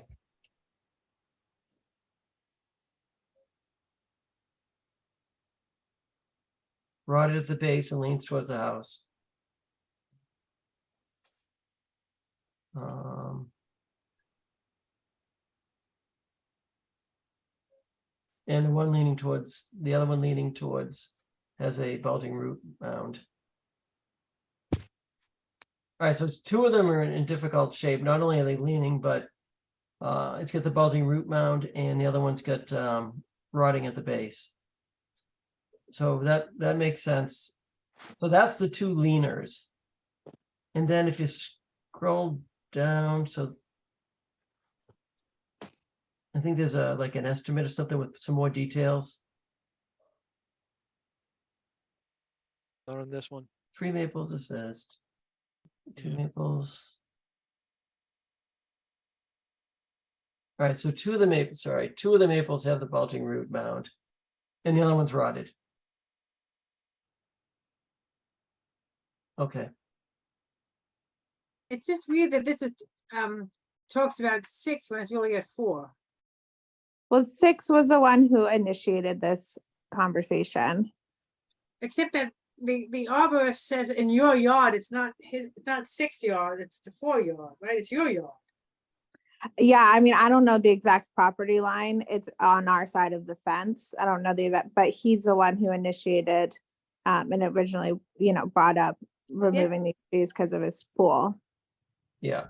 All right, so all 3 of the trees have health issues. And 2 of them are leaning substantially. So, I mean, I would say that we're okay, right? Anybody have any concerns about taking them down? They're not really in locations that you would probably want to leave a snag, No, especially with the lean on 2 of those. no, they're right in the yard. I mean, they're not Yeah. at the yard. They're not in the back near the woods. Yeah, so my suggestion would be to approve that. Does replacement or payment apply in this case or no? Yeah, I mean, they are diseased Yes. and bulging root. So that's not, We only require that if they're not, I guess if they're not dead, right? Right. yeah, I don't recall how that tree policy These words are not this. dead yet. Okay. Was there any discussion about any plantings, replacements? No, we would prefer not to.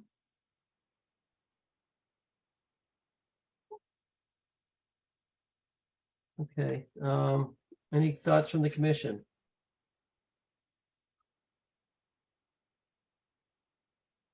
I think we need to consult the tree policy just to confirm what we just said. Yeah, I'm actually just pulled that up right now. I'm looking at it.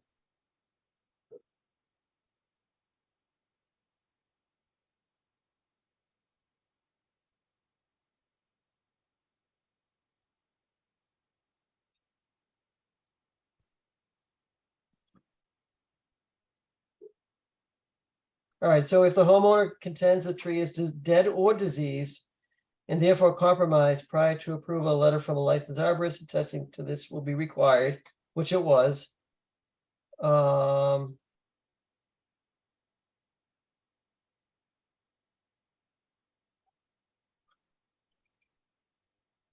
Mitigation requirements and conditions is what you want to look at. The loss of live trees in resource areas, mitigation loss of live trees. But these would fall under the category of diseased. But they're live. They Are are they within the live. 25-foot buffer?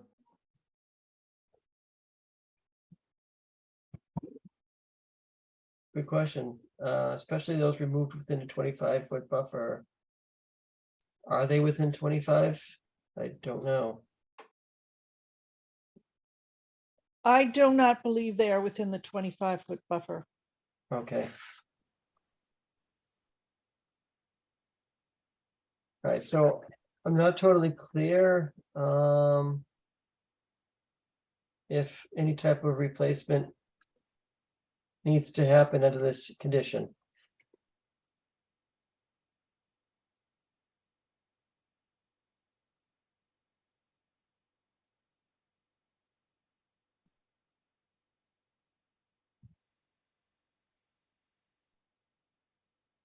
Anybody else reviewing the, I am, I'm sorry, I okay, am.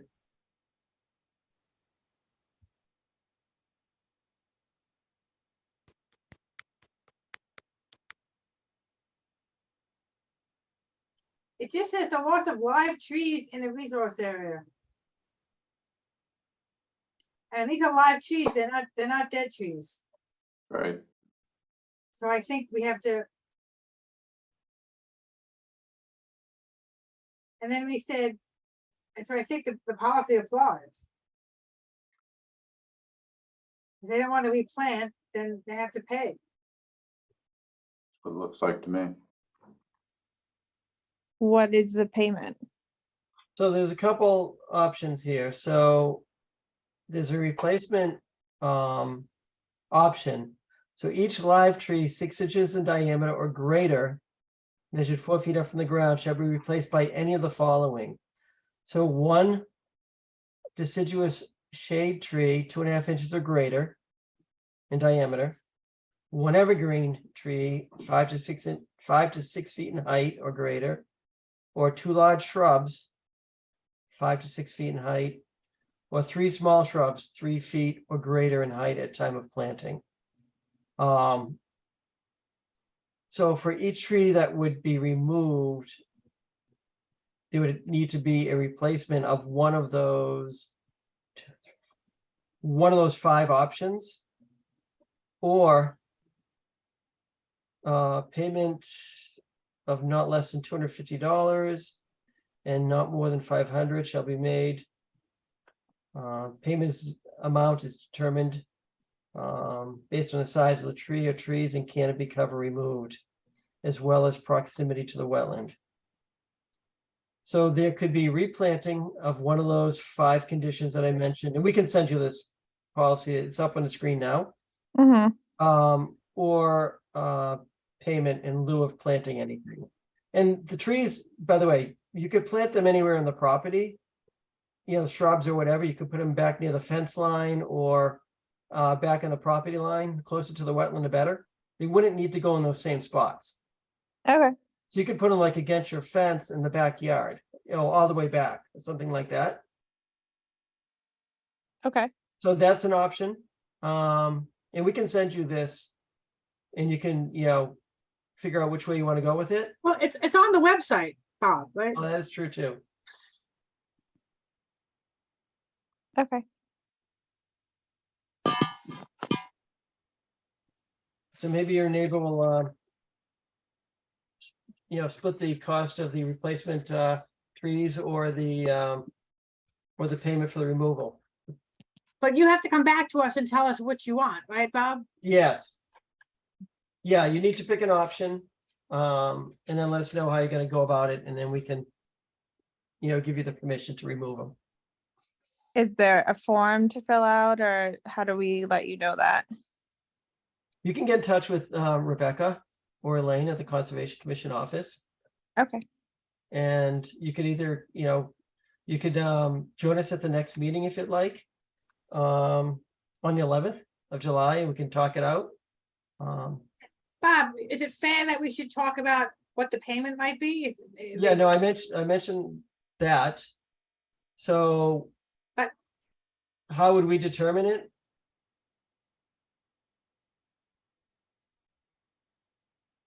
The policy just says not less than 250 and not more than $500. Right, so these trees don't look like they're providing canopy right now to the resource area, because they're leaning the opposite direction. They're pretty far away from the marshland. Is that what you're referring to? Yes. Yeah, they're pretty far up. There's a shed, and then it's like a lot of grass, and then these are kind of like up almost, towards the driveway. So based on that, would we say the payment would be $250, Bob? That would probably be reasonable.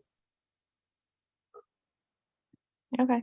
Yeah, either 250 each, or a combination of that and replanting, or just replanting with shrubs or something of that nature. Right. So if we replanted, we could forego that that $250 Yeah, payment. so like, for instance, you could plant 3 small shrubs 3 feet or greater in height for each of the trees, so, you Yeah. know, if you're taking 3 trees, it would be 9 shrubs. Okay. And Well- we would require a plan showing that, Bob? We want to, yes, we would. We want to know where you're going to put them and what it is that you're proposing. Okay. And this can just be typed out. Sure.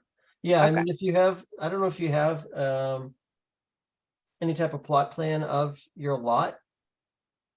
No. No. So you could, you could maybe sketch something out for us if you wanted to, with the fence line in the back. Is there a fence in the very back of your property going across the back? Or is it open? No. It's open. Okay. I mean, you could sketch something out. There's probably an end of the landscaped area, Yes. and potentially could put something along that edge, All right. or even beyond that. All right. We'll put something together for you. Yeah, and like, if you need any guidance, you can, talk to Rebecca or Elaine in the office, and they can make some suggestions as far as location and distance and all of that. All right. That sounds good. They could even come out and kind of, walk it over with you and say, hey, this would make sense here, here, here, or something of that nature. That sounds great. Okay, Great. all right. All right, so get in touch with the office and figure out which way you'd like to go. All right. Thank you, everybody. I thank you. Uh,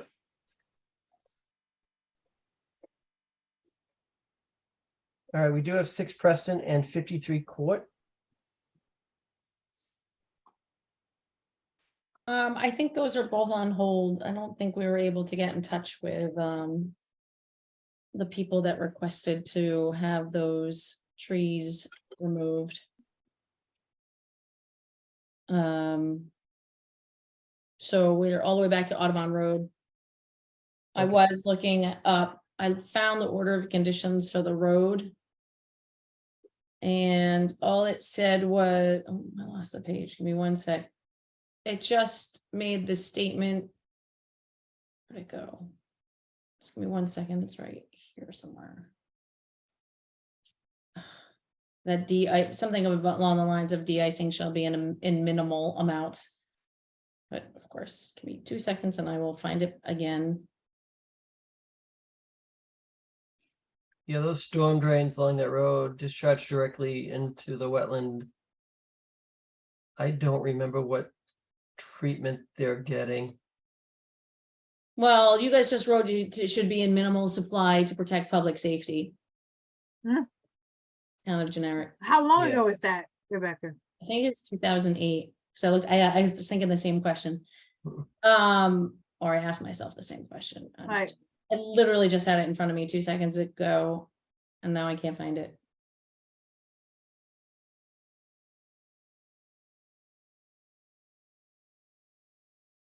There's a snow storage on, oh, that's the other lot. So the one that had the notice of intent that we had for the pool, Bob, remember they came to us for the pool? That one talked about snow storage, Okay, designated areas. So it's the other one that made. Sorry, I had to go to the registry of deeds to pull them up because I don't have the I don't know. God. All right, that's just what it says. I don't. I read it while you guys were talking, and now I can't find it. But it just says to be de-icing shall be used in minimal amounts to protect public safety. That's what your comment was for, or the condition was. And I believe it was in perpetuity for the roadway. I wonder what they're doing. So the road, is that a public road or a private road that goes in back to Market Street? I don't know. So I don't know if the town is plowing that or if the landscapers are plowing that. Well, if you made the condition, I would assume then, I don't know. Was the applicant the Colonial, well, the Hilton or Sheridan, whatever it's called? Who was the applicant on that? Let me look. Page 1. There are 2 different ones. This one's, I have to see which one's which one. 501. It filed 501. Oh, I think I went back and looked in the minutes too. Or maybe it was 2011.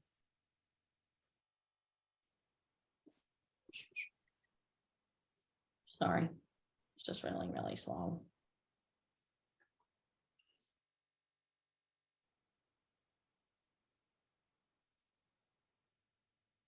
So it is Matt Burbank of Regis Wakefield LLC in Florida, and the property owner is same LLC and care of Sheridan Colonial, Boston North. Okay, so the road is on the Sheridan's property.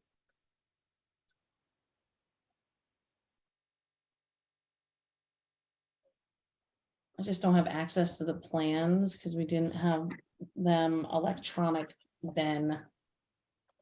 I wonder if the hotel has a snow management plan that they give to their landscapers. Well, And so I don't know. what's your thoughts? How likely do you think that is, Bob?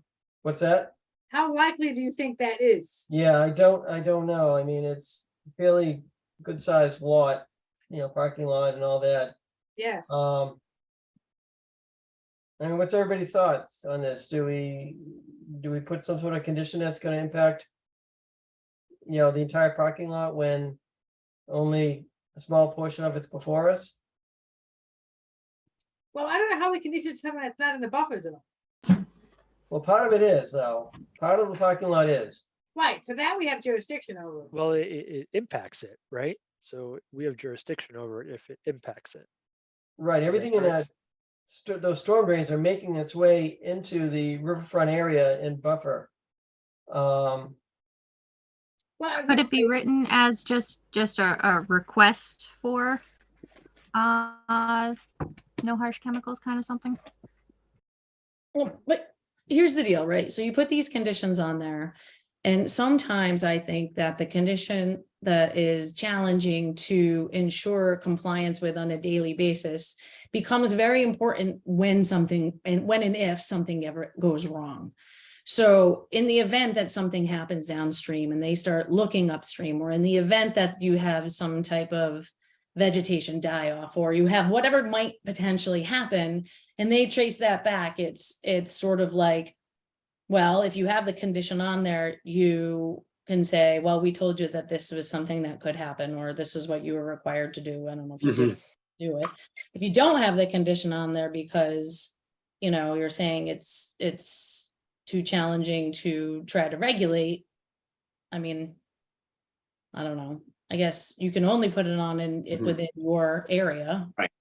And Do we- how they do we meet have- that, sorry, No, do we have to decide this tonight because the hearing was closed last meeting?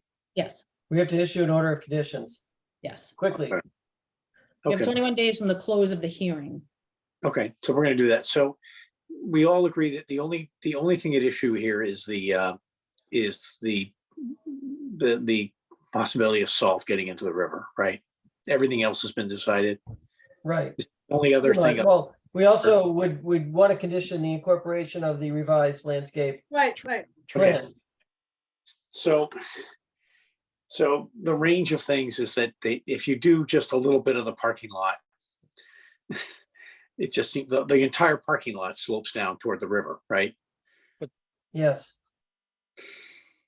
But the entire So that whole parking lot side of is- the parking lot drains into the storm drains that make their Why don't way.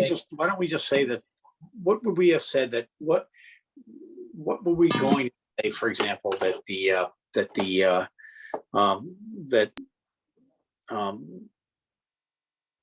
we really want is for the entire parking lot to have minimal salt in light of the fact that it drains into the river. minimal salt shall be used, or, a low salt or no salt alternative needs to be used for de-icing. And just stop. Rebecca, you're saying just say that. Just say that. Yeah.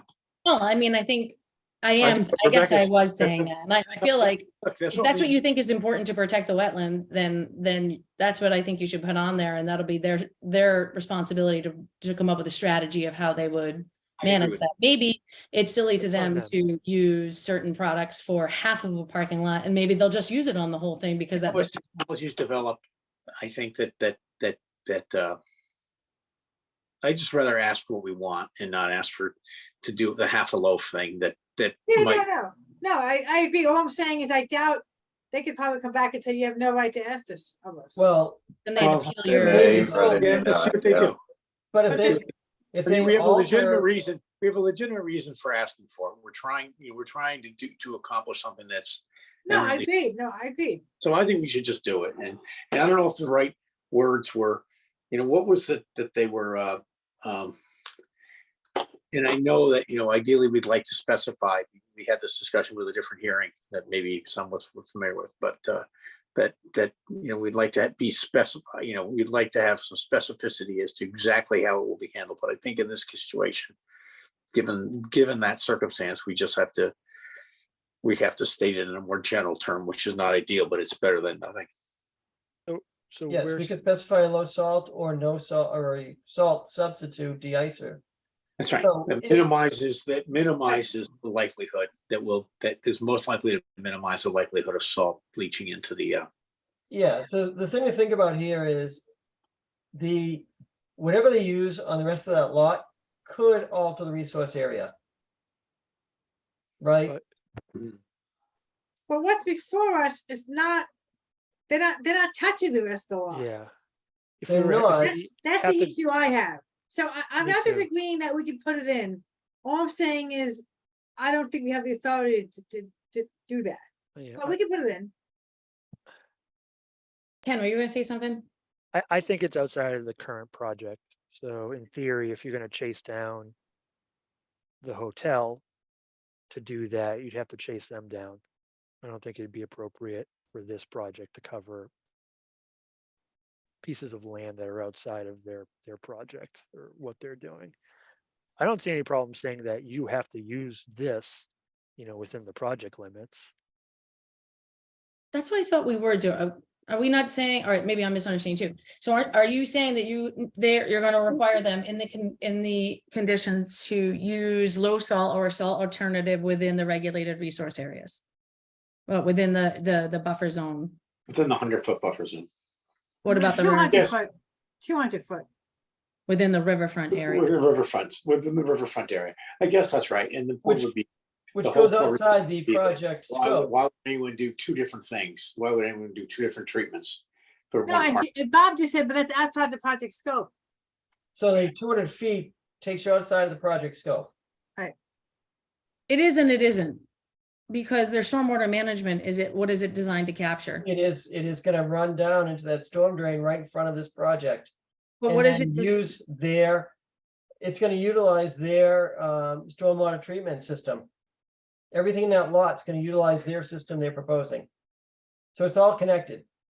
Yes, and Well, then I guess that means I don't think if the proposed management area, if the stormwater management is including, I think part of if they're proposing a stormwater management system, then I think the project includes the drainage area to the stormwater management system. Not in the sense that you're I agree. requiring them to vegetate it, Yep. but in the sense that it's a consideration for the contributing drainage area, therefore the contributing That's a drainage. good way, that's a good way to phrase it. It is, absolutely. So I think I'm going back and saying Making my that point. we should say that it applies to the parking area. Yes, Well, you could say it applies to the contributing drainage area, whatever contributes to that managed stormwater management area. yes. Yeah, yes, perfect. Okay, you got that? You can rewind this. That was so easy to come up with. Mhm. So We have that condition and we have the condition to accept the, Wait. Oh. Did you said either low salt or salt or alternative? Is that what you wanted to say? Low salt or salt alternative? No salt. Was it low salt or no salt? Bob said low salt. I think Bob said low salt. I said both. I said low salt Or or. how about alternative. develop and implement an alternative that is specific designed to minimize the amount of salt that will enter the stormwater drainage system. I think there's two different things here. One is this project specific, but then there's the grander coming up with a more standard de-icing condition that we should be looking or referring to in the future right. for all projects. We're gonna have to just go with the So for this one, it might be a little generic and not as excellent as we want it to be, but I do think we need to sit down and talk about some of that language, which Rebecca, I have an email ready to fire off to you if anyone cares about de-icing and maybe some potential condition examples and all that. I don't want to bring it up now because we need to make a decision now on this project, but I did spend a bunch of time trying to figure it out and came up with BMPs and summaries and That's great. draft conditions that maybe we can work off of. Well, given the work you've done, may I ask you that you just suggest what you would think would be an appropriate language? Well, the things mirror what we talked about for that other project. You know, everything that they came up with, everything that we saw in DOT, all the different, you know, it just, yeah, okay. it goes again, it borrows against that. Now, again, that's kind of the maximum that can be done at a property, right? Not using salts, you know, calibrating spreaders, pre-wetting salts, you know, salt brine, all that stuff. It's not going to be applicable to, you know, everywhere in a parking lot in a driveway, but it is a solid list you could pick from. Sorry, I didn't want to derail this. I apologize. I know. No, I'm going to keep derailing too. And just as a quick one, because we're sort of on that subject. On that note, I also think that it's a good practice if we have a finding section for probably a lot of our orders. So for instance, if you would have for this one, you would say, you know, based on the location in the riverfront area, and this is significant for we presume it to be significant for these things, then we think it's important to, you know. Well, that's right. Isn't the Saugus River a public water supply contributor as well? So because, so it is, but this project is right after the diversion. So it gets downstream from the diversion, therefore. Yes, so that could be part of your findings as well, although it's shown as zone A. And I think that would be something good to point out, because if you look at Mass Mapper, it's shown as zone A, right? But I had a conversation with John Ogren, he explained it and showed it to me, and it makes sense, but the actual project that they're proposing is, although within that hatched area on Mass Mapper that would suggest that it's zone A, because the tributary branches off in the other direction and one branch comes down and this is where he's located and this is the branch that goes off to sort of parallel. The water treatment plant. Is that where it goes to the water supply, that although it shows it, that it's not really applicable. And that would be a perfect thing to put in the findings, because it's sort of like, you guys have thought this through and this makes more sense and we're just going to put it on paper. Yeah, that makes sense. And I quickly read Ken's language, which I think is actually helpful.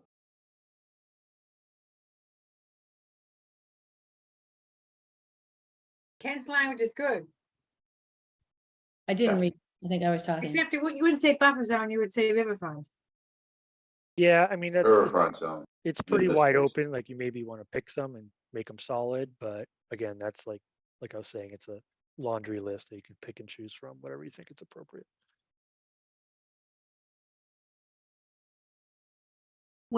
Ken, where is this language? Is this I'm in sorry, an I had email? it on the screen a few minutes ago. Sorry, I don't know if it's appropriate for this project. Like It had to be a speed reader to I didn't Oh, want I'm to sorry, I was pulling up email. I didn't think that's wanna- what Teresa and I do. derail it. Oh, Again, there it is. I don't know if Okay. it's appropriate. Well, it's a big long email, as you can see, but here's the list of things that were I found as part of the process.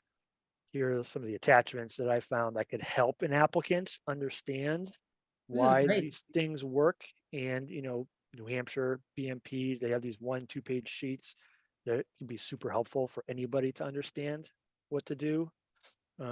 There's some guidebooks which are dense and really heavy that you probably don't want to dive into. And then there's these are, I this is like off the that top of first my head. paragraph there. That's the top of my head, you know, not. Yeah, so you're saying that, go back to that thing where it says, use best management practices to utilize and to minimize the use of salt and other materials used for de-icing within the 200-foot riverfront zone. Or, no, you're saying within the drainage system to the, stormwater drainage system, area, right? Well, a 200-foot zone would probably cover most of this property. Right. This is the It's line. going back to that all the first. parking lot though. Can you This just go is back the to that line, first right? paragraph? This is That's the 200 there, Ken? Okay, Yeah. thanks. So can we just go back to the that paragraph, that one paragraph? What I don't know. both It's what's tough because do they pick one and they tell us what it is?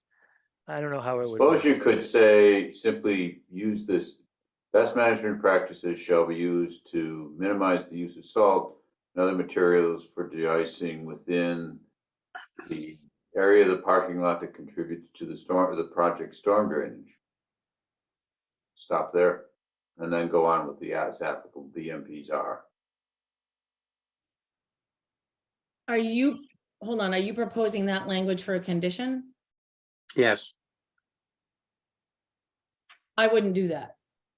Because it's tough. What would you do, No. Rebecca?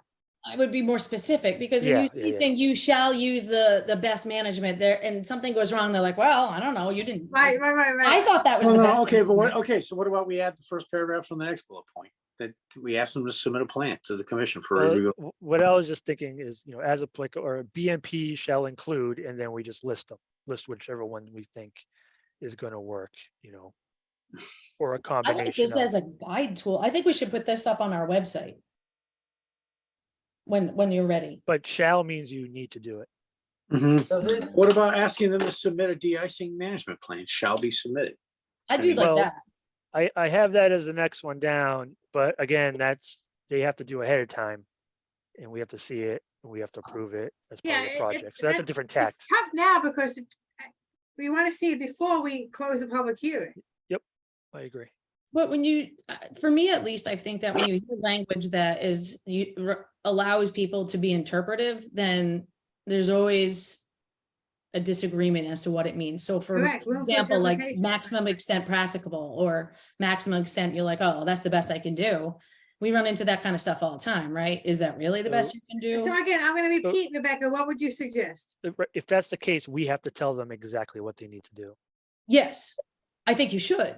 I think after you go through we had this as a guide for the commission members and for up online and for when these things, may be available to people when based on what the site is like and based on what their use is going to be, is that you guys end up picking through, looking at this as you review, and then you pick based on the conditions and the use, what you think is going to be necessary. And then you put that in your condition because you've determined now what you think is necessary based on those other things.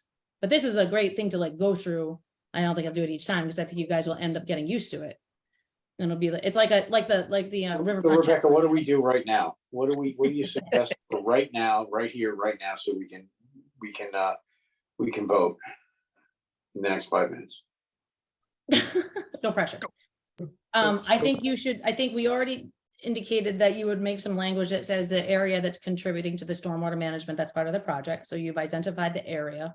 And now you're going to pick what you think is important as far, and practical, and I don't want to say measurable because it's not measurable, but what you think is most likely to be able to be implemented.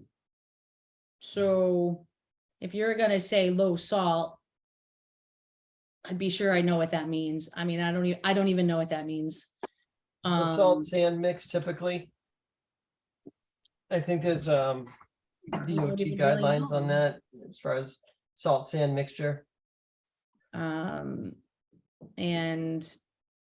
So it becomes challenging. I think we're gonna get better at this soon, but as of right now, I mean, an alternative. You know, you're So gonna Rebecca, you allocate think you would certain- like more specifics about exactly what we tell them to use?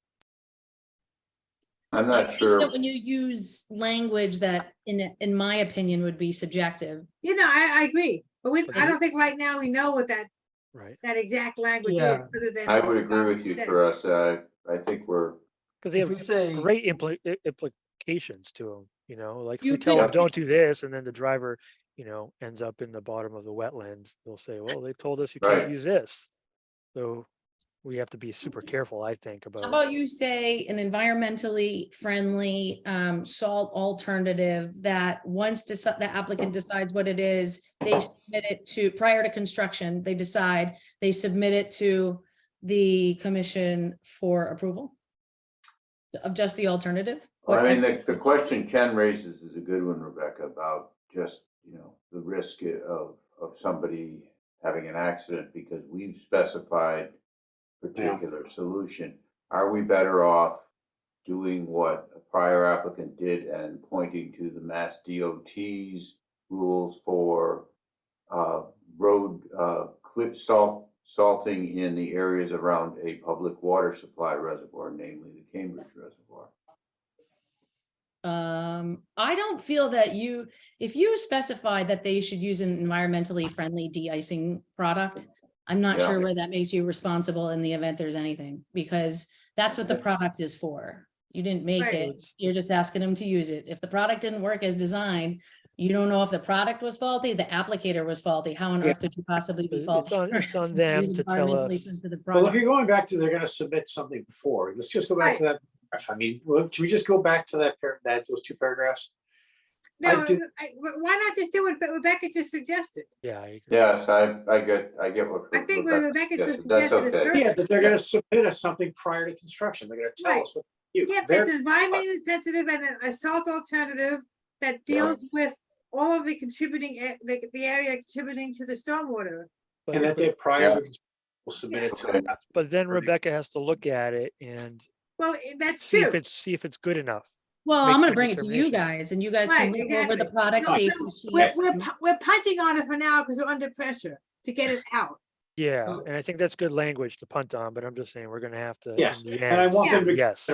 Plan, I think we should ask for one, Absolutely. so let's do that. So can I make a motion? Definitely say that again. You just said it though, Rebecca. Wait, did Peter, you just say you wanted a plan? We said that they will submit a plan that, what was in that, what was in the? I just said to submit which product they select that's environmentally friendly. No, I think Not a we full should. plan. So can you just go back to what you had put up before, Ken? It was said it perfectly, in my view. Feel weird. A de-icing management plan shall be submitted to the Conservation Commission for review and approval prior to construction or something, whatever you want to do. But do you want to lighten the language up? I think Rebecca's having a problem with not needing an entire plan and just say Proposal. provide. Shall be submitted. I don't care. I can send you this Okay, tonight. if you Okay. want. But please look at it, everybody, because it could be completely off base. It could be Oh. overboard. It could be under, just. Well, Yeah, look why at don't it. you send it Ken, around, Ken, and we'll take a look. Yeah, there's one caveat. You have to send it to us. I will. Sorry, I wrote it like 3 weeks ago, but time flies when you're. wait a minute though, but hold on, just one quick second. I'm not sure that you should send around a condition around for you guys to all. Nope, this is No, not this a is- this is- not a project. This is condition. a- This is, FYI, the Okay, future, sorry. not for This is this. a Discussion paper. Dealing with This this issue on projects moving forward. Okay, I thought you meant that you were gonna, I was like, I don't No, know. I'm not gonna write No. your, Sorry. Clearly, I'm half asleep. Okay, just things to think about. yes, Yeah. no, I love this. That's This a is good thing to awesome. think about too. So Rebecca, do you have what you need now to write this order of conditions? Based on the fact that it sounds like we're still really only talking about this one specific condition, I think I've got it. I think I Okay. understand what you're looking for. And I think I Okay. understand how to word it. Okay, Perfect. excellent. all right, so in addition to that, you've got to utilize the planting plan they submitted, right? Rebecca knows that. Right. Swear to God. you know, Well, looking at the I'll standard, probably list that in the, a lot of times what I do sometimes is just list that in the documents that are included. all right, so before we move to a motion, you know, we do have a standard condition. It was 57 about snow storage within 100 feet and stormwater melt draining directly into systems and all that. So there is a condition now out there. It is 57 that we probably would want to modify at some point in the future to include the salt. incorporate what we just talked about. It doesn't mention de-icing chemicals, but it talks about snow storage and stormwater snow melt entering systems. Ken, can you do us a favor or do me a favor? When you send that around, could you say perhaps this could be incorporated as part of number 57 in the standard order? Yeah, Just to jog our memory on that. 57. Ken, thank you for working on that. This is coming up Well, now. don't thank me yet. It might not work. but Well, no, we 57 can thank or- you. Is that what you said? yeah, it's 57 on the order I have. Standard order of conditions that I have. And one other thing before we make a motion, we had talked about altering one condition before on the last few projects that's come up. And I forget what condition that was. That needed to be revised.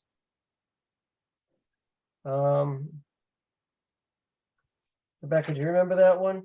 Wasn't at the last meeting. I don't remember. It was even before that. Oh, yeah, was it? It was a few meetings ago, and I mentioned it a few times in the minutes. You know, except for condition blah, blah, blah, that needs to be modified. It was the tree policy. I think Rebecca modified it. Oh, was it? Yeah, we did have to make the changes to the tree policy, and those have been done. And, all right, what condition is that? Just looking. 36, All right, let me look under 36. condition 36. Conditions. One of the advantages of having these over Zoom is I've got all these resources at the touch of my fingers. Yep. And in person, I cannot possibly have all this junk. No, but I did, and this is so much harder for me because I can't bring everything home. All right, 36, you said. Any tree over 6 inches in diameter that is removed in a jurisdictional area shall meet the requirements of the tree policy removal for landowners. The compliance with this policy shall be verified prior to the issuance of certificate of compliance. So you've already modified it. That's what it says now. Yeah, okay, good. All right. Because that's not what it said.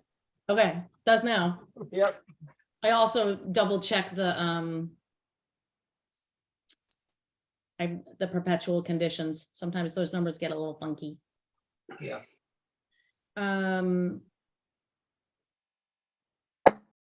So the applicant, so you had the snow storage one. You just read that right now, 57 says applicant successors shall not store plowed snow within 40 feet of wetlands or adjacent to the site or detention basins, et cetera. Snow storage shall be limited to those areas shown on the final approved plans. Yeah, but then it goes on to talk about snow melt entering directly into systems without passing through stormwater treatment systems. What number is that? 57 still. I don't have Unless that. you've already updated Oh, that wait, one. unless I just skipped over it. Because there was a lot of words. Yeah, I have that. That's it.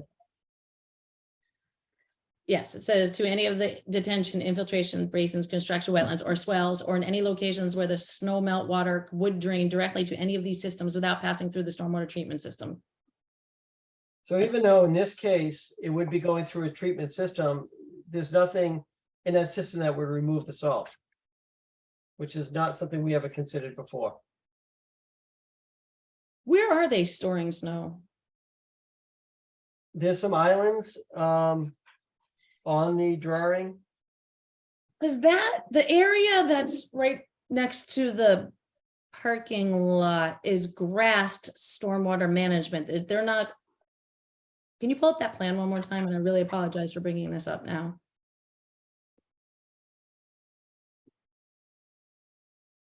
You know, I have to say too, I was thinking about this the other day because this particular condition that I set of conditions I brought up is for 8 Thistledale. I mean, there's an overwhelming amount of conditions now. I mean, it might be worth Yeah. our time to go through them. For instance, 8 Thistledale still has the condition of concrete trucks and other vehicles shall not be washed out, you know? Right. So one of the things that I've seen other towns do is they have like a little box in front of each of the conditions and they check it off. So it's always the Applicable. standard one and then they check off what they want. Maybe you guys think on that because each person gets this pile. And I think it just kind of gets buried. Something Yeah, definitely. I'm sure that's right, Rebecca. It's overwhelming, especially So for us. can you, I know you've done it, but can someone email the standard order again? Yeah, I think it's worth looking over. I mean, we're up to 64. That's what, it's too many. Yeah, There's a lot of them on erosion. I'll tell you, some homeowners never even see this. No. And then they have to record it and it's a lot of pages. That's true. Yeah. Just something for us to consider that. Yeah, that makes if we sense. can, Thin it down. yeah. It does make sense. All right, well, let's make the motion on this so we don't, before we lose this thread. Yes. So go ahead, would somebody like to make that motion? We had a standard order plus 2 additional. Yeah, I make a motion that we issue a standard order plus the 2 conditions that we just discussed. Is there a second? Second. Any discussion? All in favor? Haley, Yes. Ken, Yes. Paul, Yes. Peter, Teresa, Yes. and I also agree. Oh, yes, The second condition was the planting plan, right? correct. Yes. Just Rebecca, you're saying that just to be cute, I bet. Oh, sure. Just All right. checking. So Bob, you gonna ask for the last motion? Well, hang on. Judy, do you have anything?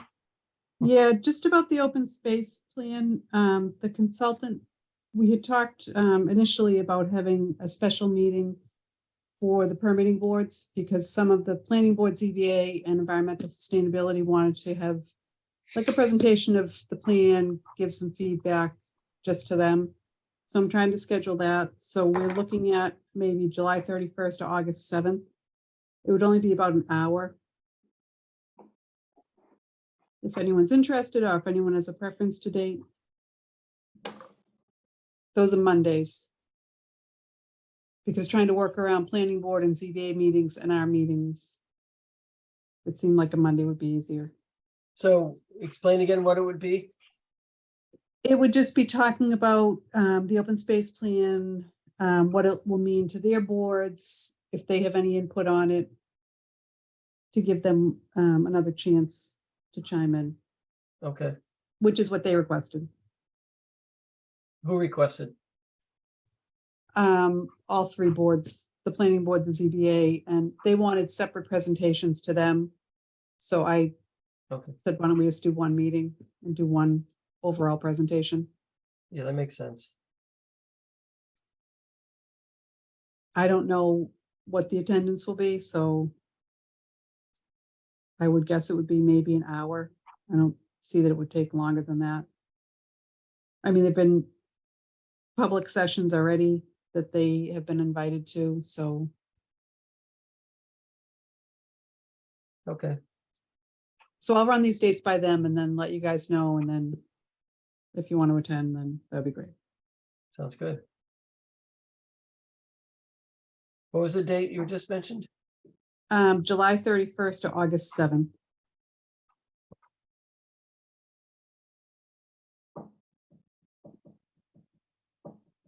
Anything else, Judy? Nope, thank you. Okay. Rebecca, do you have anything else? I can give you guys a quick update on Millbrook. We're still working on that. I had a Zoom meeting today with Brian McGrail, Peter Ogren, and Bill Renault. And if you guys remember, this was an old project. They built the condos. There was a stormwater management system that was supposed to have been installed. This was many moons ago. We never got an as-built plan, so we weren't sure if it was installed as correct as it was approved. And then some neighbors were complaining about the overgrowth and the drainage. So the project kind of just got revisited and we learned that there was no certificate of compliance. And so we started that whole process of looking into what's been done. I don't know if you guys remember when that project was around. Obviously, some folks will not, but there was a conversation about a pump that was put in a manhole and whether or not that was appropriate. It was different than, it deviated from what was on the approved plans, but it seemed to be working well, and then that got pulled out as it wasn't approved. But anyway, they're considering going back to that as they seem to think that it worked at the time. So I'm not sure where this is going to go exactly, but what I told them was that if they can give us documentation of what was supposed to have been done, what actually was done, and then what they proposed to be done if what was actually done didn't meet what was approved. And as long as it functions and gets us to where we'd be in the same boat, I think they can come forward. We'll look at those changes and see where we go from there. There's going to be a site visit. I don't know when. I don't know if you guys want to go with Brian McGrail and some of the condo association owners, because there hasn't been maintenance of the system. They weren't really aware that that was their responsibility. I'm not sure where that fell down, but regardless. So they just really aren't sure what's happening. So we're going to try to get some of them on the site visit as well. So very, very slow, but hopefully we're making some steps. Bill and Peter should be talking together to try to come up with what they can do to get the system to work as it should. It might not look exactly like what was approved, which I personally think would be fine as long as it functions and as long as they both agree to it. If they both agree it functions properly and you guys look at it and say, no wetland impacts, not too different, then I think I'm assuming we'd be good to go. So just to let you guys know where that stands. And I don't really, I can tell you one other thing. On the way out of the office today, I grabbed the mail on the way out and we do have an appeal for the school project. Okay, can you send that around, Rebecca? Of course I will. I haven't opened it. It was literally, I ran out the door and it was in the mailbox. So I will get it scanned probably on Thursday when I go back in the office. I'll just scan it and send it to you guys. So I can see the scanner works. Was it filed timely? I'm sure. I would assume so. Okay. It ends next week. The hearings next week? The appeal period ends next week. Oh, appeal period ends. I also would like to send it to Tom Mullen. I assume you guys are cool with that. I would like to get his opinion too, like just. And daily item too. Might as well. If they ask me for it, it's public information, everything I have, so they could ask me for it if they wanted to. There's been residents who have asked me for a copy. I can send that around eventually when I get back. We've got a lot of people interested. I think we owe it to a lot of people who have been following this and then paying attention to keep them informed. Yep. Yeah, I was gonna say is I want to get Tom Mullen too. Just I'm curious. I'd also like to know, I mean, what he recommends that next time we do differently, better, or whatever. Or not, that's a good point. Yeah, good point. I'm curious, like where he thought something could have been. I mean, because he didn't review it, so. It'd be interesting to see how they're basing their appeal too. Yes. So that'll be very exciting to see tomorrow. Or whenever you're. I'll see if my scanner at home works. I just haven't, I almost never use it. Okay. Come from my home, but I'd rather it just come from work. Right. I'll just. I have something real quick that I just emailed everyone just because I pass it. So Clyde Court. Oh, yeah. They built this drainage system, right? But then they just planted all of these plants, which I can't believe are native. Do you see the email? Yeah. Stelladoro daylilies seem to be the primary vegetation right now. So I don't know whether or not we notify them now or whether we wait until they ask us for issue of certificate of compliance, but I can't believe that planting is allowed. Okay. Yeah, I've been noticing that as I've been driving by. Do you see the picture, Rebecca? I'm looking right now. I'm gonna open it. I don't have any email from you, Teresa. I sent it. It just came through. Yeah, at 9:27. Okay, I don't have it. Is that the rain? Oh, there it is. That's the rain garden. Yeah, that's what That's they, the rain yeah, garden. That's what they plant, and they that's just, their rain yeah, for garden. years, Rebecca and everyone, just for years, all they had was where the stone is. And then literally in the past week, they did all this grading and added these plants. They did grading in a rain garden? They did. You see, they brought in a load of again, this is all new. Okay. Well, all right, hold on one sec then.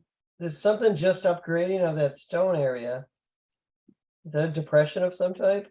All right, Clyde Court. I don't suppose anyone remembers that number. No. Oh, is it 2 Clyde Court? Yes, Well, two it was- Clyde Oh, Court. because it was before that, right? That was just the. Yeah, so single there were two house. different things at Clyde Court. One was the, the road that went in, and then Yeah. more recently was for this new house that's just built there. You see it All in right, I front of gotta you. find the road one because I think that's the one. I don't think I saw that one. So that must have been It was Paul Finocchio. when I It wasn't. was. I didn't want to put Paul on the spot because he's not the owner. No. Oh, you're saying earlier. What, okay, hold on. It's 107 Prospect, right? Yes. That's right.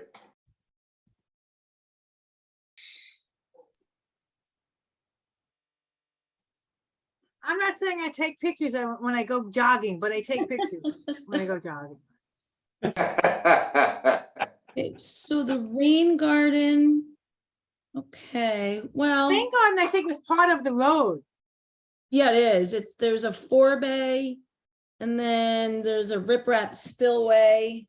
And it's supposed to be about the bottom of the basin is 190 and the top is 192. So it should be like about a 2-foot difference, it looks like, according to that. And there plan. was, But there isn't now. not anymore. No, And then final subdivision plans, I'd have to read about what was proposed. There was a proposed planting plan for the rain garden? That's what I don't know. Oh, okay. That's what I'm asking you to check, Rebecca. I'm sorry, I know you have many other things to do, to see whether or not we impose restrictions as to what they planted, or, or if they have the authority to do this. Okay. I would tend to doubt it because I don't know, You doubt what? that they could just plant whatever they want over there. I mean, a rain garden is. Maybe specific. not. Okay. All right, then they're I'm not sorry. even wetland plants, much less native plants. Right, exactly. So Yeah. this is so Rebecca, Okay. I'm sorry, I don't mean to take up too much of your time right now, or our I'm looking time. at the orders right now. I was just gonna see if there was something I could give you quick. Although it's not quick. Yeah, let's just. All right, I'll take care. I'll look into it and let you know next meeting. That's fine. God bless. Tight.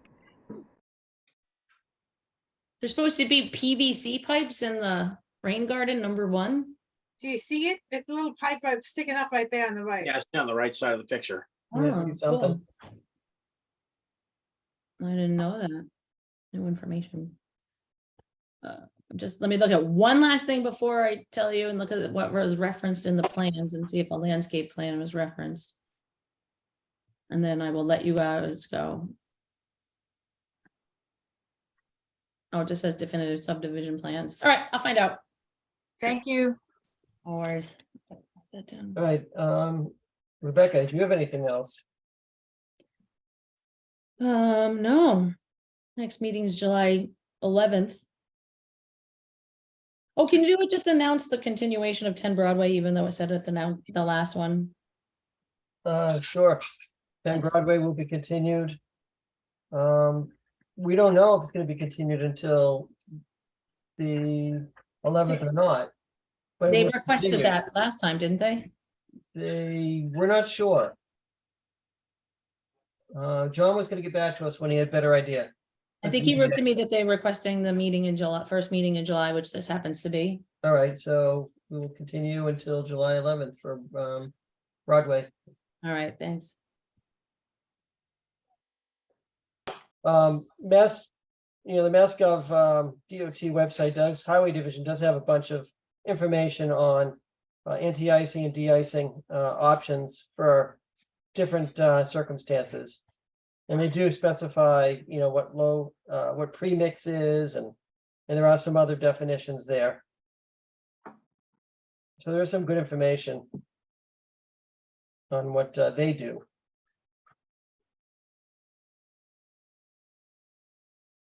All right, anything else from anybody? That's it. All right, would somebody like to make a motion to adjourn? Motion. Is there a second? Second. Second, Any discussion? Well, Okay, all in favor? Haley, Yes. Ken, Yes. Paul, yes. Peter, Yes. Teresa, yes. and I also vote to adjourn. So we'll Okay. see you next Thursday, right? Yep, Thursday at 7 o'clock. 7 o'clock. Okay. It's Thanks, 0 all. p.m. Bye all. Good night, everybody. Bye, everyone.